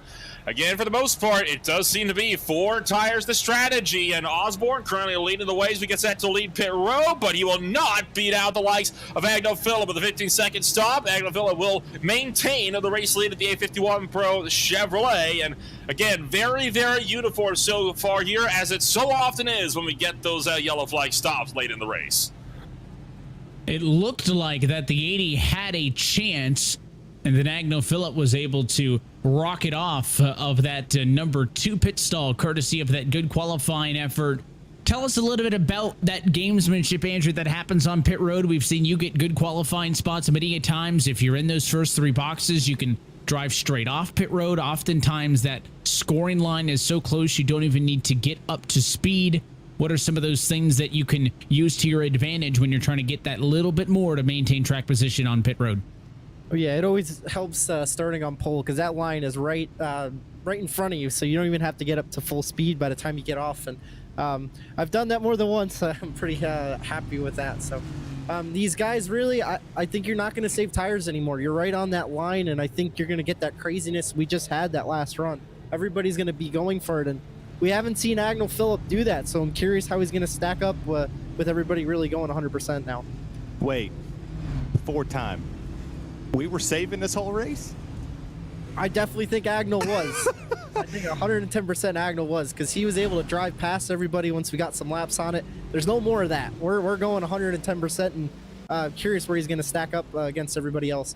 Wasn't too sure we was actually saving. I watched these guys go 3, 4, 5 wide, side drafting, door banging throughout this whole 2-mile racetrack. These drivers, remember, I'm pretty sure we said this early too, that if we got a caution with 20-25 to go, all hell was going to break loose. Well, now we're about to find out who wants this win, because Spencer Kostofkowitz, he might be the sleeper back here in 5th in that 09. We haven't seen him up front. Can he come up here and get this win? He might do so good, you're going to have to learn how to say Kostowicz. We'll see. Whatever. I mean, you said Kostowitz? Kostowicz, I think. Kostowicz. I mean, he ain't corrected us, and I'm just a dumb redneck. I'm not 100% sure how to pronounce half the names on this field. It took me forever to learn how to say Bowie or Tice, for heaven's sake. So I haven't. People don't realize what happens behind the scenes here at RSR or iRacing. When I first started, I had a whole list of names that I had to pronounce, and even with the college series, they make me sit here and enunciate every single name up and down that list, and the colleges, for goodness sakes, as Cody Harris sitting down there in that, what do you call it? The crappy Ohio State colors that are sitting down there. Not too hot. He's a good-looking guy, though. He is currently parked on the pit road as opposed to the racetrack. The lights got turned back on the pace car. Nolan, what was the story with that and Cody Harris? Well, you can tell by the look that he's had a bit of a fright, and the reason for that, now, we saw when he nailed the inside wall right on that replay about how the car was completely torn up. You see the whole axle was out of alignment. Well, he came down pit road, lost a lap in pit road, trying to get it fixed, sat there for over a minute. When he left pit road, though, they hadn't fixed the suspension damage yet. So he comes back out of the racetrack. The car is still fishtailing everywhere like a madman. He tries to come in off of turn number 4, loses control, and spins out on the racetrack right in front of cars that were trying to come back around. Now, everybody missed him, but that is why we had the yellow lights turn back on. He had to cut through the grass to get back down to pit road. I think suffice to say, his hopes of winning this race have just gone up in smoke. He has just left pit road again, but still, that car not looking healthy. It's crabbing like nuts. So tough break for Cody Harris. He is the cause of the extended yellow flag, and we will try this one again. Lights out on top of the pace car. 23 laps to go. We are well short of our 12 yellow flag number from last year, but something tells me that these drivers are going to take that as a challenge. Buckle on up as the pace car dives in. It's a front row consisting of Agnell Phillip and Brandon Osborne. Green flag in the air, the inside. He gets the restart jump. Buckle up, buckaroos, all 69 of you out there watching. You missed a whale of a show, and the show's not over. We got 23 laps to go, if my math is right. This is going to be insanity at its finest. Agnell Phillip takes this race lead. George Osborne, Staney Rodriguez, last week's winner in that 16, cracks this top 5. Can he go back-to-back? You would love to be able to back up that Daytona 250 win with another one right here and right now, and he's going to need a little bit of help, though, as they start to fan out and battle for the race lead. Top 3 trying to pull away just a little bit. It's still Phillip, it's still George, it's still Osborne. Your top 3 as they send it off to turn number 1. Now the 80 looks up top. Yeah, the 80 was the only one. We talked about this earlier with Andrew. People starting to migrate to that outside lane, to drive a looser race car, to feel confident in what they were doing. The 80's doing it. You see some hip checking going on back there. The 2, I'm telling you, you don't want to play around with him. And I think the 19 Eric Stanford realized that real quick. Don't door check me. I'll door check you back, and we'll cause a big old wreck. And Sam Nieto has a chance to win at every racetrack we go to. I don't think you want to make him mad this early in the season.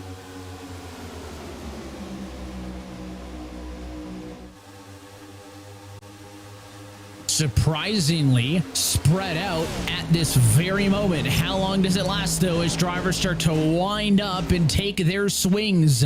Couple of cars on the bottom, but it's not until you get to 7th or 8th spot as tucking in line ahead of the 16 car there. Rodriguez was Kostowicz. Behind them, some side-by-side between Sam Nieto and Joseph Tice.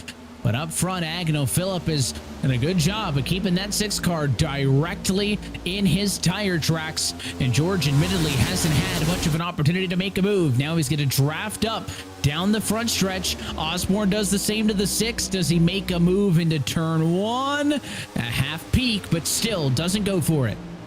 I think this goes back to the point that we brought up under the caution. The differing of strategies. Who's going to be aggressive and who's going to kind of be like, hey, we still got 20 plus laps to go. No sense in really challenging it. Let's save just a little bit. Let's work it. But Andrew, I'm going to kick to you on this one because the dirty air was a big topic of discussion here. How much does the dirty air affect the driver behind, and especially in tire wear, to put them in a bad situation to potentially make that move later in the run? Oh yeah, you could definitely see George he catches up down the straightaway, but it just gets so tight on exit that he can't really do anything with it. I think he needs Osborne to push George there, and I think they could get around Agnell, but they really kind of have to work together. Osborne's got that top ripping, though. He's moving. Trying to carry that momentum. He's not the only one as more cars look to the outside, but Osborne's going to turn that into a move. He'll go to the inside, get alongside George. It's a battle for P2. Can it be for the lead, though? Tries to tiptoe to the left rear quarter panel of Agnell Phillip. Now he will pull squarely alongside as they exit off of 4. Challenge is that outside is going to be the place where the run is, and all the ground he made up is going to evaporate as they race back to 1. I'll give him the hint. With under 20 to go, you got to let her rip, Tater Chip. Get to that outside. Go all the way up tip-top to the wall. Kyle Larson this thing. I mean, make the 5th lane your home. Don't leave that thing. Maybe pull a little 2004, 2005 Dale Jr., where the outside of every racetrack is the place you're going to be. Make that the home of all homes. As maybe Brandon Osborne's listening, because he sent that thing in, got a good apex of the corner, turns her down, gets a good straight run off the corner, gets a run down here. Oh, the 6 is in the wall. Gave it too much. It's only going to scrub a little bit of speed off of Thomas George. I don't think there's a lot of damage on that race car, and it's going to allow Osborne a second opportunity to try to make this pass for second. He tries the bottom. George was able to fend it off last time up top, and wall rub or not, he'll be able to do it again. Another defensive move by Thomas George, and Osborne has to be getting frustrated. He's 0 for 2 on those passes. Well, the battle of the wolves between Valvoline and Amsoil. Currently, it's held by Valvoline, even though they're probably the worst oil in the world. Whatever, it's Mobile 1 or bust across this board, though. But here we sit. We got 16 to go. What's that 6 going to do? He smacked the wall just ever so slightly. Just got a really nice rub on it. Like maybe a little dry rub on some ribs or something. I'm kind of hungry. I'm thinking a little food right now. I got a little double header here after this race. Can they make this run? Who's going to challenge behind them? How much is Jason Staney going to play into this? If they get racy, we might not even be looking at 4th and 5th right now, as here goes the battle for the lead. That 6 side by side with Phillip. Side by side, but Agnell Phillip comes out on top once more. He will lead his 21st lap led of the afternoon. If he can lead 10 of the next 15, well, not only will he have a good chance of winning this race, but he'll also secure 1 additional bonus point for the most laps led. Burke's total of 31 laps at the front of the field, still the most. Phillip has an opportunity, as he sits at 21 laps led right now, to eclipse that before this race is done. Obviously, the focus for Phillip is the race win and a golden ticket on the playoff grid. And remember, trying to back up a Cup Series championship from 2022. But there are also all kinds of points that you can make up here and there. Thomas George also recognizing the gravity of this situation. How big would it be for George to find himself in victory lane, to guarantee himself an opportunity to fight for a championship as one of RSR's most senior members? 4-time. Walk me through your strategy here. You got side-by-side racing behind them between Bowie, which, welcome to the top 4, Brandon Bowie from 25th back. Walk me through this here. If you're Thomas George, what are you doing to get around Agnell? Are you going up there, revving the back bumper, pushing him into the corner? Or are you just playing it patient as we got a car around? That's Cody Harris. Caution is out. Throw it through the window. Who cares? All of a sudden, none of it matters as Cody Harris is wrecked coming off of turn 4, and that thing is in a bad way as it will limp to pit road. And was this absolutely on his own? He was in 36th position, guys, with a damaged car, and that is that's tough. That's Can't just have that. like, well, that's just like the Ohio State kicker in the national semifinal game. Just missed it far left. Fair enough. See, good analogies there. I'm good for at least 5 or 6 good musical and sports references throughout the day. I still kick it back to that Kelly Clarkson reference. That one kind of came out of nowhere. You set me up with a moment like this. I can't hit you with Dunkle Dumped, but anytime I can throw a sarcastic "the" out there and toss a "Go Blue" in, I'll sign up for it. But tough break for Cody Harris. He'll claim responsibility for the incident, no doubt, but that is a sour night gone worse. And remember, they didn't need this opportunity, but Andrew told us earlier, if you can come get tires under the yellow, they're going to do it. So everybody's coming in for fresh Goodyears as we go down to Nolan on pit road. Harris joins them prematurely, while the rest of these drivers gonna slowly but surely make their way down and in for service. Once again, it's a question about the tires, and for most, it's looking fairly sorted, save for one driver that briefly overshot his pit stall. I believe it might have been Eric Stanford that overshot, and I see Matt Danson on his way out of pit road now. Now, big story for Danson. He took left sides only on the number 38 Logic Geodes Esports machine. Noin Flores leaves pit road first. Will pick up the race lead with a 14-second stop, while Matt Danson, with only an 8-second stop, comes out in second place, plus 13 now for that number 38 car. But everybody else has taken 4 tires so far, so we got a lone crusader out there on the 2-tire strategy. But interestingly, left sides only. You'd think it'd be the rights that would need it the most. Well, tell us about it, Andrew. We've seen 4 every single time by every single car, and Matt Danson, money stop, only wants 2. Yeah, that's a really interesting call. We saw last year in the championship race, if you recall, Agnel Phillip won that championship on 2 tires. I think they're going to work until the tires come up to temp, and then he's going to start falling back. So I don't know with that call. If we start getting cautions, he may look really good, but as of right now, I'm not seeing it as a good call. We'll see how it plays out. You're looking at the 88 car now at the front of the field, and Ewan Flores. The 88 machine did not come down pit road that time, so he stays out altogether. So he is on 15 lap old tires. You'll then have Matt Danson on 2 new tires, and then everybody else from a third on back going to be on 4 fresh ones. So, Terry, if we thought the move was bold for Danson, I mean, Flores really swinging for the fence here, and there's an easy way to set the barometer on if this is a good call or not. And he was running in 26th at the time of the yellow, so if he finishes higher than 26th position, then it's a good call. Certainly not going to win the race, but again, let's see if he can pick up on 26th, or if it's just going to slide back there given the difference. He may be hoping that, look, we're just going to wreck so many race cars here, we're not going to get a ton of green flag racing in. Well, I tell you, he's gonna play a deciding factor in this, because look who starts right behind him. That's the 94 of Agnel Phillip. Flores is the control car. I think a lot of people are going to have to realize that the guy on the inside on 15 lap old tires is the control here. Wheel spin could be a factor here. He could potentially miss this restart. He could have too much power in the rear tires, not clean them off enough. They're very hot.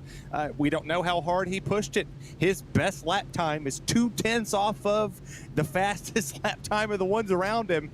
But for the drivers on old tires and 2 tires on this outside row, it's going to be a deciding factor for row number 2 right here. Who splits it 3 wide early? That could be the move to win this race.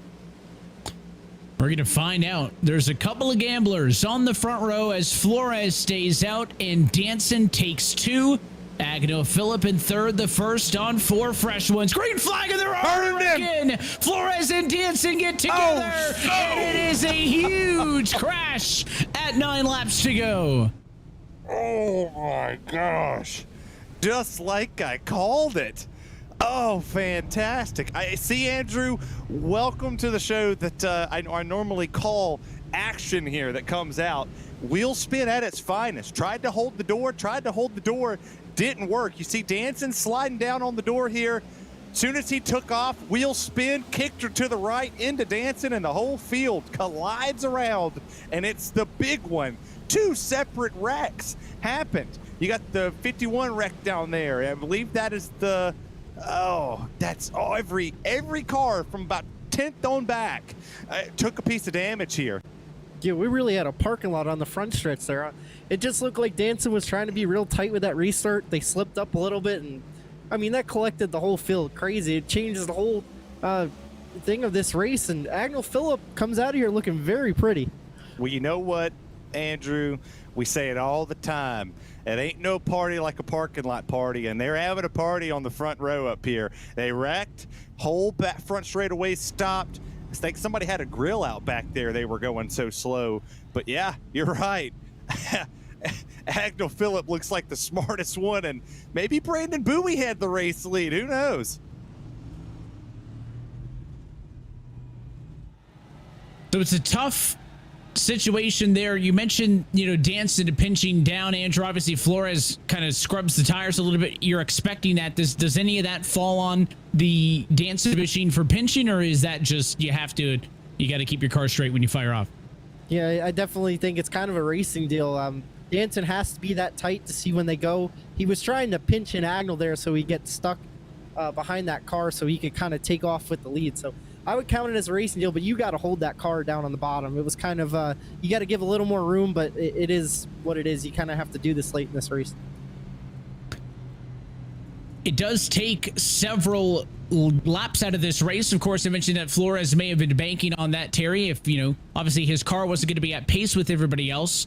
Maybe he was hoping to get a yellow flag to take some laps out of it. And again, net improve on 26th, which is where he was, but of course can't improve on anything when you're in the accident. Obviously, it's frustrating for Matt Danson, who gets involved in the accident as well. And it was a close battle, but it was Agnell Phillip ahead of Brandon Bowie at the moment of yellow. So it does take out a lot of really good cars, top 5, top 10s, but your major players that we've been discussing, Bowie, Osborne, Rodriguez, George, they all scoot on by and are in a chance to continue fighting for this race win. Well, I think you're right. I thought that the 88 was going to spin the tires regardless. I just did not think that Matt Danson was going to pinch him like that. And to Andrew's point, you kind of have to. You're left in a box here on that front row. You take 2 tires. You didn't think the 88 was going to stay out. You thought you were going to be the control car and that you were going to allow the outside would be Agnell Phillip. Now, he also wasn't expecting the no tire call for the 88 on the bottom. So the only way to hold the 94 at bay is to put him in a box, because the 38 was in a box. So now you have to put somebody else in the box. Kind of like that SpongeBob episode where they bought the TV, him and Patrick jumped in the box and was playing spaceships and stuff, and then Squidward walks up. Well, Squidward was the 88. Patrick was the 38, and SpongeBob was the 94. And you all were in the box trying to play, and then bam, chaos happened, and now the box is gone. It's in the dump again. And that time Squidward was in the box, and now they're all wrecked because of it. And you just took a ton of players who had a very good opportunity to win this race is gone, or good opportunities to get a top 10 to rebound from Daytona. But I think this race now just fell in the lap of the 94, because I would expect that the 94 comes out of this as a winner. Let's hope he didn't put the curse upon him. Agnell Phillip still in contention for the race win, still in contention for that extra bonus point, as I referenced earlier, to lead the most laps. He is now 5 laps led away from tying Burke, and he will have 7 laps to be able to do that. So there's a chance that he can get max points here in this race. Also interesting, he's choosing the outside. I don't know, Andrew, if we've seen a race leader choose the outside yet tonight. Yeah, I don't know if he has something worked out with Bowie to jump down in line or what, but that would not be my choice late in this race. See what happens. He is positioned on the outside of the front row. It does give the inside, therefore, to the 23 of Brandon Bowie. Pace car is clear, coming to 7 laps to go at the Virtual Auto Club Speedway. Green flag in the air. It's a good jump. The 94 will clear. That's how you get a restart, that outside lane. He picked it for a reason. He's the defending champ for a reason. He took that outside lane knowing that he could make it work. And now it allowed Brandon Bowie in the 23 to put himself in position from the back to the front. And now Thomas George is 3 wide. 0-0's around. Oh, big turn. That's the 35 of Pancari. Hard in the wall. Another caution comes out. Oh, big hits all the way around. And was the 6 of Thomas George involved in this one? He was frustrated, and I think he did get clipped. George closing in on some 200 wins, gets clipped. Let's see what happens. Steve Tucker's back in 27th, and it got loose on his own. That's 1 wreck, but was there a second wreck, or did Thomas George just get hooked really late? I think there may have been 2 completely separate accidents here. Let's see right here with Thomas George. He gets in the sucker hole. 79 Smith goes to the outside. Then he's got Papinel there. Papinel gets loose on the outside. Caution's out at this point. Caution's out. Yeah, caution's out on the backstretch. Everybody's slowing up. Oh, man. I think the 25 got into the 98 and just kind of pushed him into the cars up the road. Yeah, and then he tapped the 37 of Eric Papanow right here. You see the Meineke car in front. There's the 25 with Phipps. Everybody's slowing down. Caution's out. Phipps gets in the back of the 98, into the 37, into the 6, and hard in the wall they go.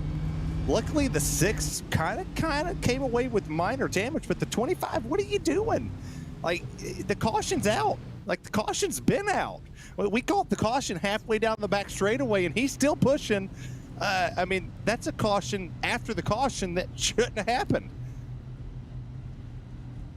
In terms of the actual caution, it was Steve Tucker who claimed responsibility for the incident. I don't think there's any sort of hot take in that one, and it's a tough break for Tucker in the 00 car, but they came racing off the corner. He got loose, and again, when you're 2-3 wide like that, there's not much you can do. So that was the unfortunate wreck, but then again, it was the wreck after the wreck that made that one much bigger, and I think that wreck challenges the one we had on the front stretch for the big one of the night.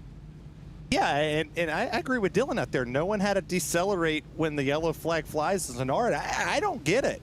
You know, and I say this in official races too, and not to jump on a high horse, but, you know, you wouldn't have something called arc or brake weekly if when you see a yellow light, that means slow down. It does not mean gun it to gain a position. You're not getting scored after the caution comes out.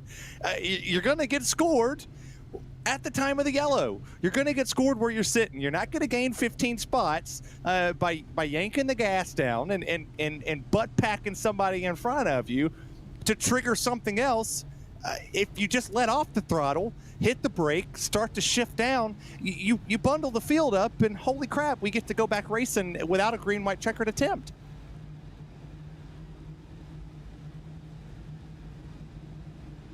There is quite a lot of discussion amongst the drivers. Andrew, what do you do in a situation like that, right? I mean, you're racing close, a wreck comes out, and then obviously, you know, people are actively passing, bump drafting each other. This is hardly the first time we've seen contact happen after the yellow comes out. Yeah, the first part of that wreck would just cause cold tires, the thing's going to be loose. I don't know what happened there. Caution comes out, you kind of have to get off. Sometimes you see at plate tracks that will happen, inexperienced drivers where they get off the gas too early and don't give people enough chance to check up. I don't know what happened there. It just seemed like a malfunction of the brain, call it. Just right into it. I don't know what that was about.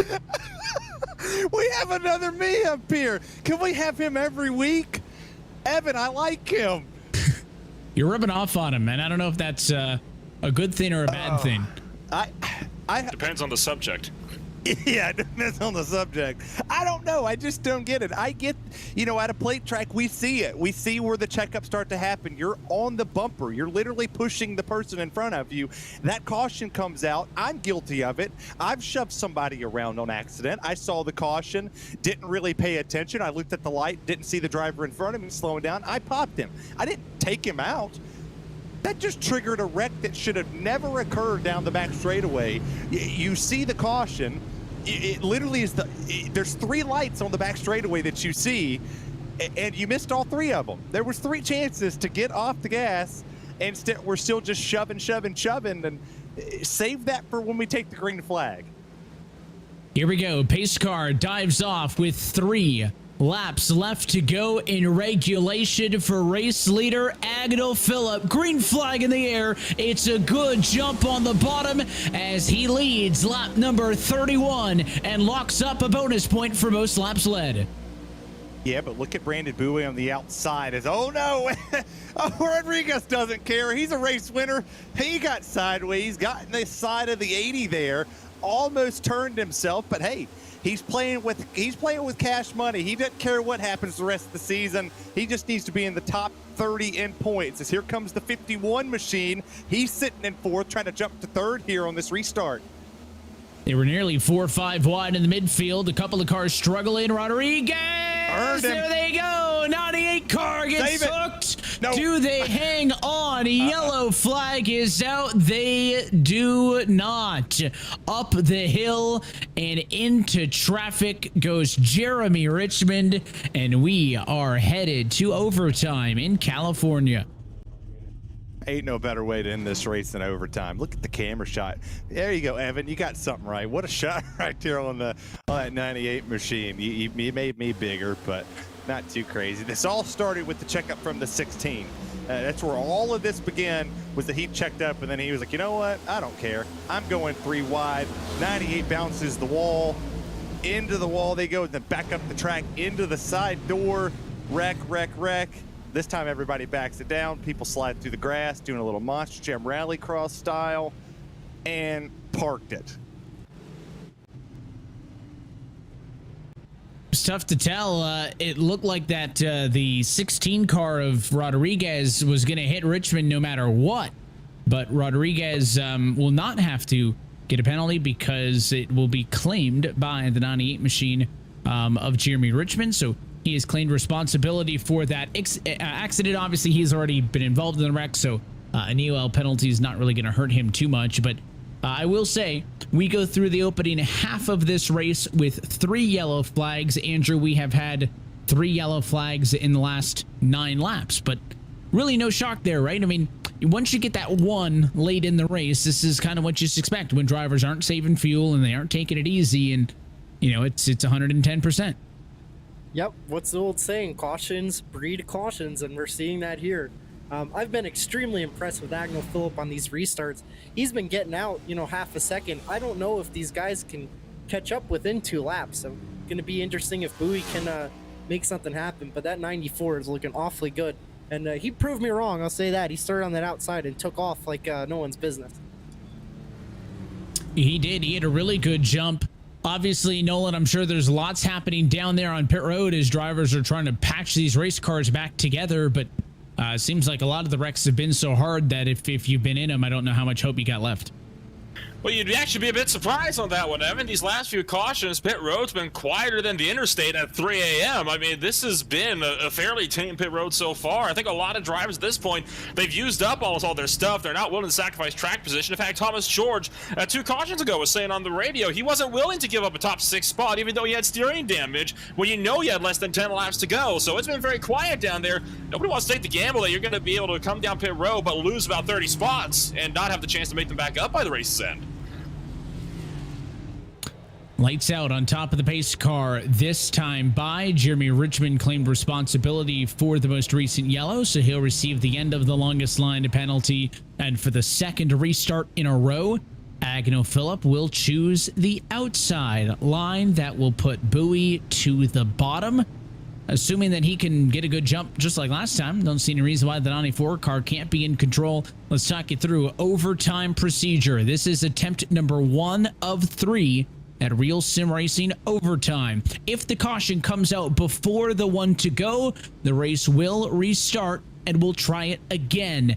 If the white flag is taken, the race will finish at the checkered flag no matter what.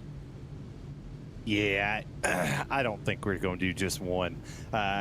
You can't have a good restart here if you're Agnell Phillip for the rest of the field, because if he gets a good one, this race is over. I think he's got that one pretty much hands down, and you're gonna have to hope for a little bit of help. A wild card that we've thrown in here now is Jason Saney and Tom Wetmore. What can they do on this restart here to put themselves in position to win this? Can the 51 time the restart of the 94 to put himself in position to win it?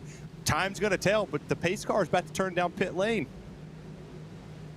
Agnell Phillip has locked down the end of this race, but can he finish it right now and put himself on the playoff grid as he looks to defend his 2022 title? We look to Barney for the green flag. 2 laps to go in Fontana. That time, everybody got a good restart. Look at Brandon Bowie on the bottom. He's able to stay to the quarter panel. Now almost to the door. They go into 1. He's on the door. He's there. Outside, starting to make a run. 23 was almost clear. Not going to clear all the way here. They're going to side draft down the back straightaway. Here we go, side by side as they're coming to 1 to go. Here comes Tom Wetmore in 3rd. He'll stick to the bumper, give a shot to the 94 car of Agnell Phillip. They get a fan out behind. 2 cars, 3 cars looking for the white flag off of turn 4. Yeah, off the 4 they go. Bowie's still there. He's not clear. Now it's side by side for second. There's Tom Wetmore in the Tube Tech 51 machine looking for a race win. He's cleared a second into 1. He's going to have to make a move. He's all the way to the outside line. Can he get the run out for 2 to go down the back straightaway to take the lead? Tom Wetmore looking for his first RSR Cup Series win. The driver that stands in his way, though, the 2022 Series champion. Bowie tried, couldn't do it. Here goes Wetmore to the inside now, trying to get to Agno Phillip. He's going to wash up, though, off of turn 4, and the 94 smooth sailing as Agno Phillip returns to full throttle victory lane. This was one of the best races we have seen in RSR competition. Agnell Phillips shows why he's the defending champion. Came back out here tonight and said, I'll lock myself into the championship. I'll go race for another title here. And here we sit. The 94 putting himself back in RSR victory lane. But what a hell of a job for the rest of the field. This top 10 was not a top 10 that any one of us would have stood up here and said, yeah, that's your top 10. What a race. Please, Evan, don't take this off the schedule like the real NASCAR season has. What else can you say about Agno Phillip, Andrew? You competed against him all last year, and he is back for more. Cup Series champ, Winter Series champ, and he is looking to do the same again in 2023. And I'll tell you what, Evan, what was most impressive about that is he didn't get a good restart there. They battled him. It wasn't like the last 2 restarts. They were right on his bumper. They were 3 wide trying to go for that lead, and he held them all off. This guy is incredibly talented. He will be a pro driver one day, mark my words. And I mean, just an incredible performance tonight. He celebrates on the front straightaway. Agno Phillip is your Fontana 200 winner. Let's take a look at your RealSimRacing full race results as the celebration continues. It is the A51 number 94 of Agno Phillip in victory lane and a 3rd career runner-up finish for Tom Wetmore in 2nd. Brandon Bowie comes home in 3rd. We'll get a word with all of them in just a few moments. Estaney and Rodriguez battle to a top 5 with William Schmidt, Brandon Osborne, Grant Davis, Sean Casto, and Nick Mara, your top 10. Yeah, we're going to go back here to 11th, where Eric Stanford started the 2nd page with Michael J. Johnson. Bagel Boy himself, Ross Cato, for a 13th position. Spencer Kosowitz. I think I said that right this time. There you go. Last week. I got it. Yeah, I talked so much about him, I knew it. Eric Papanow, Andrew Fitz, Jaron Weinmaster, Thomas George, Carl Pooler, and Ryan Dunkelberger rounds out the top 20. It's only halfway home, and it's a 2-second interval. They were tight across the line. There was also a couple of cars wrecking as Brandon Fetterplace bounces back for a 21st. Alexander Light, Sean Kalis, Newen Flores, and Braden Whitaker, your top 25, with Mike Kaczynski, Matt Danson, Gregory Shaw, Jeremy Richmond, and Steve Tucker, your top 30.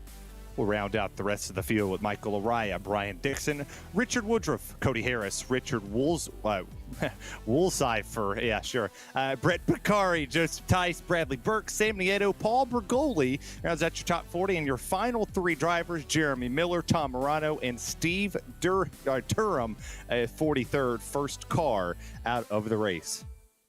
That is a look top to bottom at your full race results tonight, and it seems like Agno Phillip is still doing those celebratory donuts on the front straightaways. So let's talk to your top 3 finishers in reverse order. Brandon Bowie comes home in 3rd place tonight. Let's see if Nolan can get a word with him.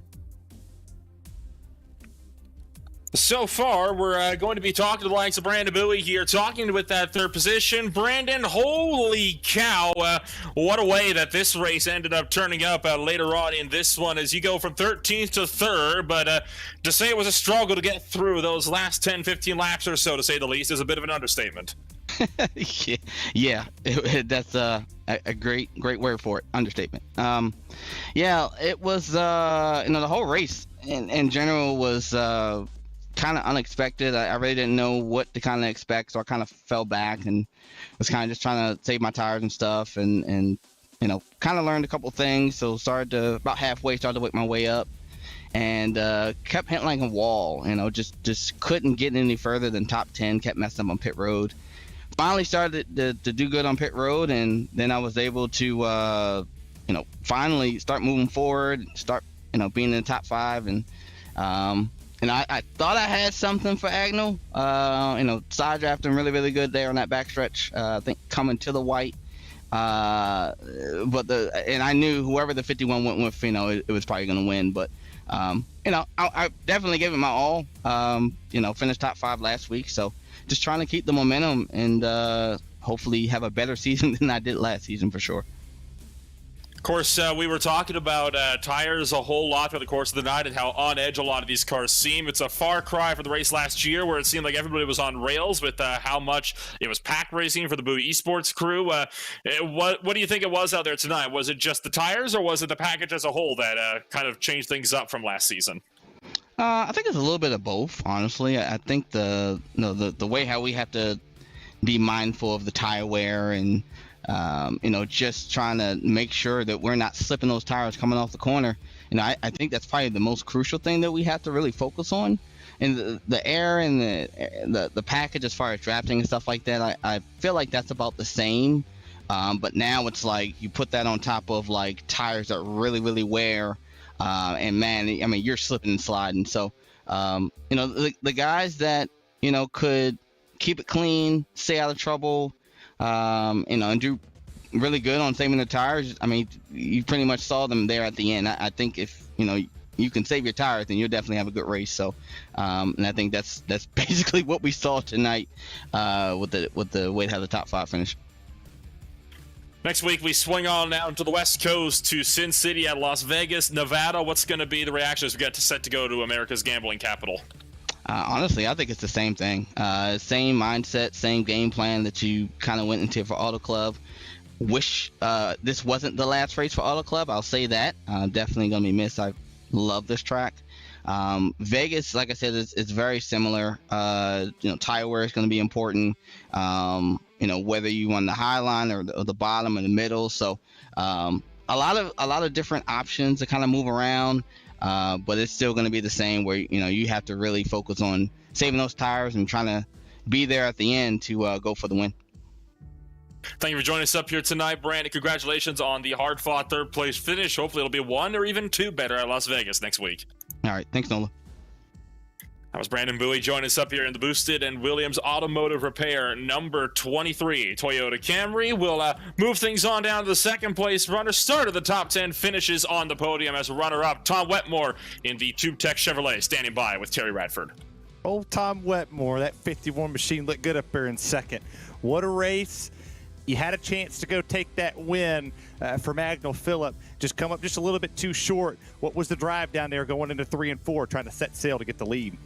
Oh man, we came into 1 and 2 running our high, wide, and handsome in the Tube Tech Chevrolet, had a run down the backstretch, and I thought for sure it was going to look good in a 3 and 4, but we were about a car length or 2 far back to be able to make a move, and making the move probably uses up Agnell, uses up the whole track, puts us both in the fence, and Bowie gets the win. So it hurts to say, but we took the smart points finish, and Agnell adds another win to the win column. So hate to see it, but love to see us P2 if we're going to finish behind anybody.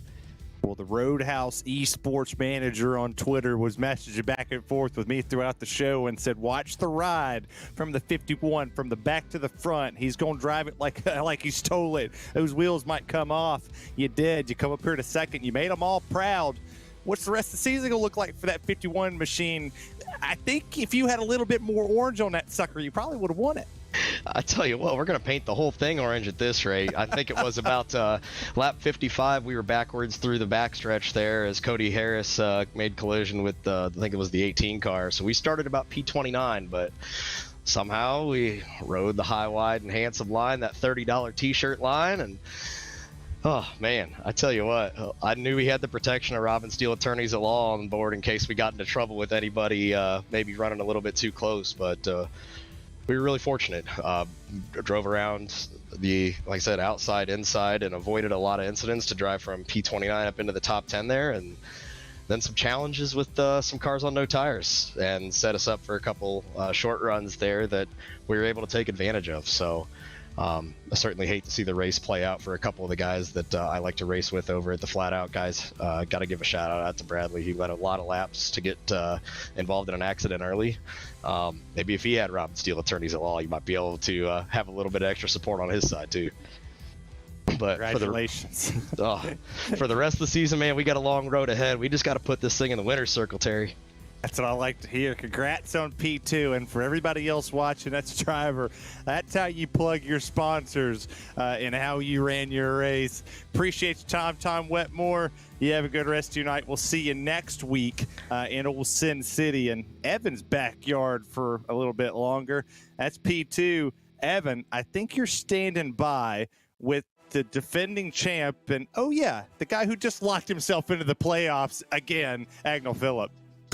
The title defense starts early as Agnell Phillip picks up a checkered flag here tonight from Auto Club Speedway. Agnell, congratulations on winning tonight's Fontana 200. 36 laps led. You started P2, and you seemed pretty comfortable throughout, as much as you probably could be when things got wild at the end.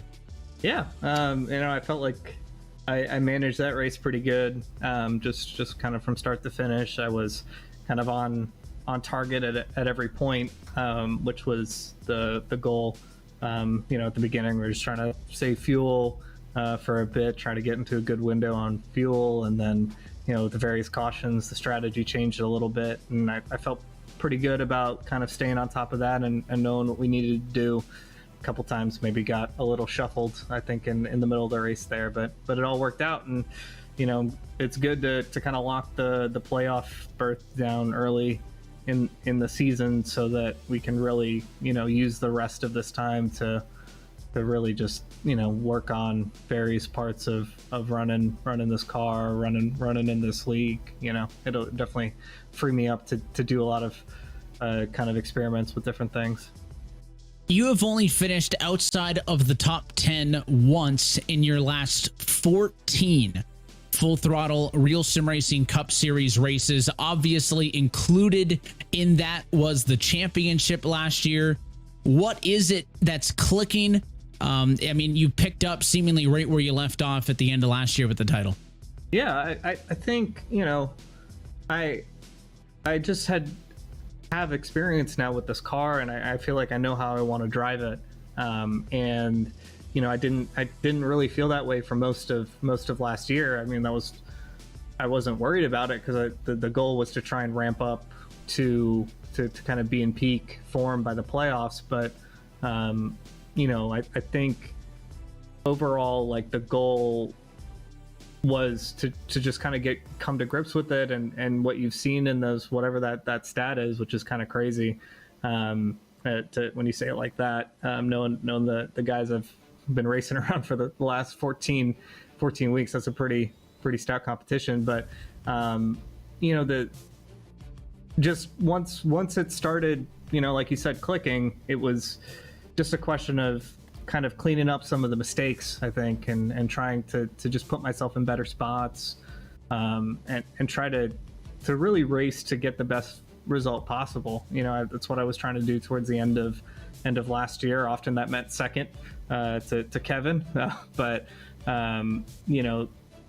this year we'll kind of see how it goes. But I feel like we can contend for wins at every single track we go to. So we're just gonna keep working on that, and each year's different. Each crop of drivers in the league is different. So trying to figure out how this group races throughout the field, because at any point during the season I'll be anywhere through the running order enough to run with whoever. So that's kind of the goal, and we'll see. We'll try to keep the momentum going, and there's probably going to be some loop we're going to get thrown with some updates to the car, or to some tracks, or the tire, or what have you. So we'll just have to see how that goes. Maybe I'll hit a mid-season slump like I did last year, but we'll try to keep the momentum rolling. I think the rest of the field's going to do a prayer circle to hope that that happens. And I'll just keep the stats coming at you. These ones will be no shock to you. You talk about a couple of those last year being second place to Kevin. That includes the last time we were at Las Vegas Motor Speedway, where we go next week. I know your spring result there, kind of a toss out, involved in an accident. But qualifying at Vegas last year, you got yourself a pole and a P2. So are you anticipating the same type of speed next week? We'll see. You know, I think we've got some guys who are really good at qualifying. You know, I thought I put together a pretty good lap, and Bradley, you know, got me by a decent bit. So I don't know about the qualifying, but the cool thing with kind of where this car is at on iRacing right now is, honestly, I feel like you can start wherever in the field, and you'll still have a pretty decent shot to kind of come up through the field. So I'm not too worried about it there. But yeah, I mean, I feel like every year at Vegas, I've had a chance to like win one or both of the races that are in RSR. And I just, you know, last year I think I self-spun or overcorrected or something out of the lead, which was really embarrassing. But, you know, that's the goal, is to try to finish it off and try to do like what we did in the Winter Series, finally picking up a win at Las Vegas there after a couple close calls a couple years in a row. We'll try to close the deal and try to, you know, get some more padding for the start of the playoffs. We're looking forward to seeing what you and the entire group really have next week, as we continue to see how this season plays out for not only yourself, but as well as the A51 Pro X Altus contingent. But before we let you jump, Agnell, anybody else you want to say hi to? Yeah, gotta thank the guys on the team, A51 Pro, for you know, the support, and also you know, we're prepping for the next Road to Pro race. Got ourselves a win at Daytona in second split, so that was cool. But trying to keep that momentum going for the rest of the season. Got to also thank, you know, my teammates in this league, Cody and Matt, with our little crossover team that we've got going here, just trying to see what kind of a fight we can put up with the other kind of stalwart teams in this league. It was fun kind of hanging with them in Discord. I know they both got caught up in some unfortunate stuff. And then my family and my partner, both for their support. I'm pretty sure my family's watching, so kind of glad we could put on a show for them. And yeah, and thanks to you and kind of the rest of the team on the broadcast and with the league. I know it was a little messy tonight, but it's always a good time racing in this league, and I'm grateful for it. We enjoy being able to watch you race week in and week out. We also appreciate you giving us the time here, Agnell. Again, congratulations on the win, and we'll catch you next week in Las Vegas. Appreciate it, Evan. Thanks. To race winner tonight for the Auto Club Speedway, it is Agnell Phillip. He is back in Full Throttle Cup Series victory lane. And to wrap this up, we'll go first back down to pit road with Nolan Rempel. Nolan, I know that the pit lane strategy battle really didn't become one with all the yellows late, but you certainly had a good vantage point for the end there. Well, we thought when we had everybody come down and take a fuel-only stop on about lap number 4, but obviously once we had that caution, lap number 34, it became pretty straightforward from there. But, you know, it still was interesting. You still had those moments as drivers tried to come down and out of pit road. We got the storylines down there. You had Durham and his efforts to try to make his way back out. We had Richard Woodruff and, of course, perhaps a not-so-happy Cody Harris at the time being that got into this as well. But we saw the excitement down pit road, but it was even more so up there on the racetrack, and it's bound to be just as exciting when we come back down to Las Vegas in 1 week. And it's so much fun to watch Agnell Phillip compete here on Mondays. But Andrew, to your point, I don't know how long it's going to be until we're talking about him racing on Tuesdays. I mean, there were so many drivers who had great runs tonight, right? I don't want to overshadow those. Bradley Burke was fantastic, started on pole, led 31 laps, but he's in a wreck and he finishes 38th. Jeremy Miller led a lot of laps. He finishes 41st. Nieto led a lot. He finishes 39th. I mean, there was a lot of drivers in the conversation tonight, but Agnell Phillip was the one who put it all together. Yeah, and I think that just speaks to his talent. You look at Brandon Bowie, who also finished up there. He had problems, got stuck behind a lap car and drove his way up. Obviously, Phillip won, Tom Wetmore. A lot of the guys who have been in this league for a while just showed why they're so good. And I mean, looking forward to next week, Vegas, a really, really fast track, easy to burn your stuff up there. I look for those guys to save tires and kind kind of the same result. But we saw a lot of new guys. Osborne was up there. Just a lot of new guys coming up. Rodriguez was amazing. I think they can make some noise in this league. They are certainly here to play, and Terry, we'll wrap this one out again for what may be the NASCAR equivalent of the last time on the 2-mile D-shaped oval. We got more like it in Michigan later this year. It's a fun track, and even to, Agnell's point, a little bit sloppy, yeah, but ton of fun, right? I mean, drivers were racing aggressively. It had the big wrecks, it had the drama, it had the angry voice messages between the drivers, and it had a good finish. And I think, obviously, you're defending champs back in victory lane. That's not good news if I'm the other 42 cars. I hope this isn't the last time we see Auto Club on the RSR schedule. It proves the point time and time again that when you put the best drivers on Monday night, and I will say that again, the best drivers on Monday night in a lobby, and you put them on a racetrack that's a driver's racetrack, you get good racing. But to steal an old Stone Cold Steve Austin quote, you talk about your Psalms, you talk about your Johns. Well, Agnell 316 says he just whipped your ass. And if he's whipping your ass here at Auto Club, we got Michigan. We got Vegas next week. I think we're looking at two-time champ Agnell Phillip this season. Throwing down the gauntlet at week 2. But I'm not going to disagree. If he's performing like this now, it's going to be a long 28 weeks remaining, I think, for the rest of the field. Of course, we hope that you join us next time out from the entertainment capital of the world. But until next time, that is it for us here tonight in Fontana. I want to say a big thanks on behalf of everybody behind the scenes at RaceSpotTV, RealSimRacing, and of course, your plus-size broadcast team tonight. Thank you, everybody, for being a part of this. For Nolan Rempel on pit road, for our driver analyst, Andrew Freenosh, for Terry Radford, myself, Evan Pasoko, and our producer, Joshua Lee. I want to thank all of you for tuning in and congratulate to Agnell Phillip, who has locked himself in to the 2023 playoffs. The road to the Full Throttle Cup continues next week on Monday, March 6th for iRacing's virtual Las Vegas Motor Speedway. That race and every race of the Full Throttle RealSimRacing Cup Series can be found exclusively here on RaceSpotTV. Till next time, good night from SoCal.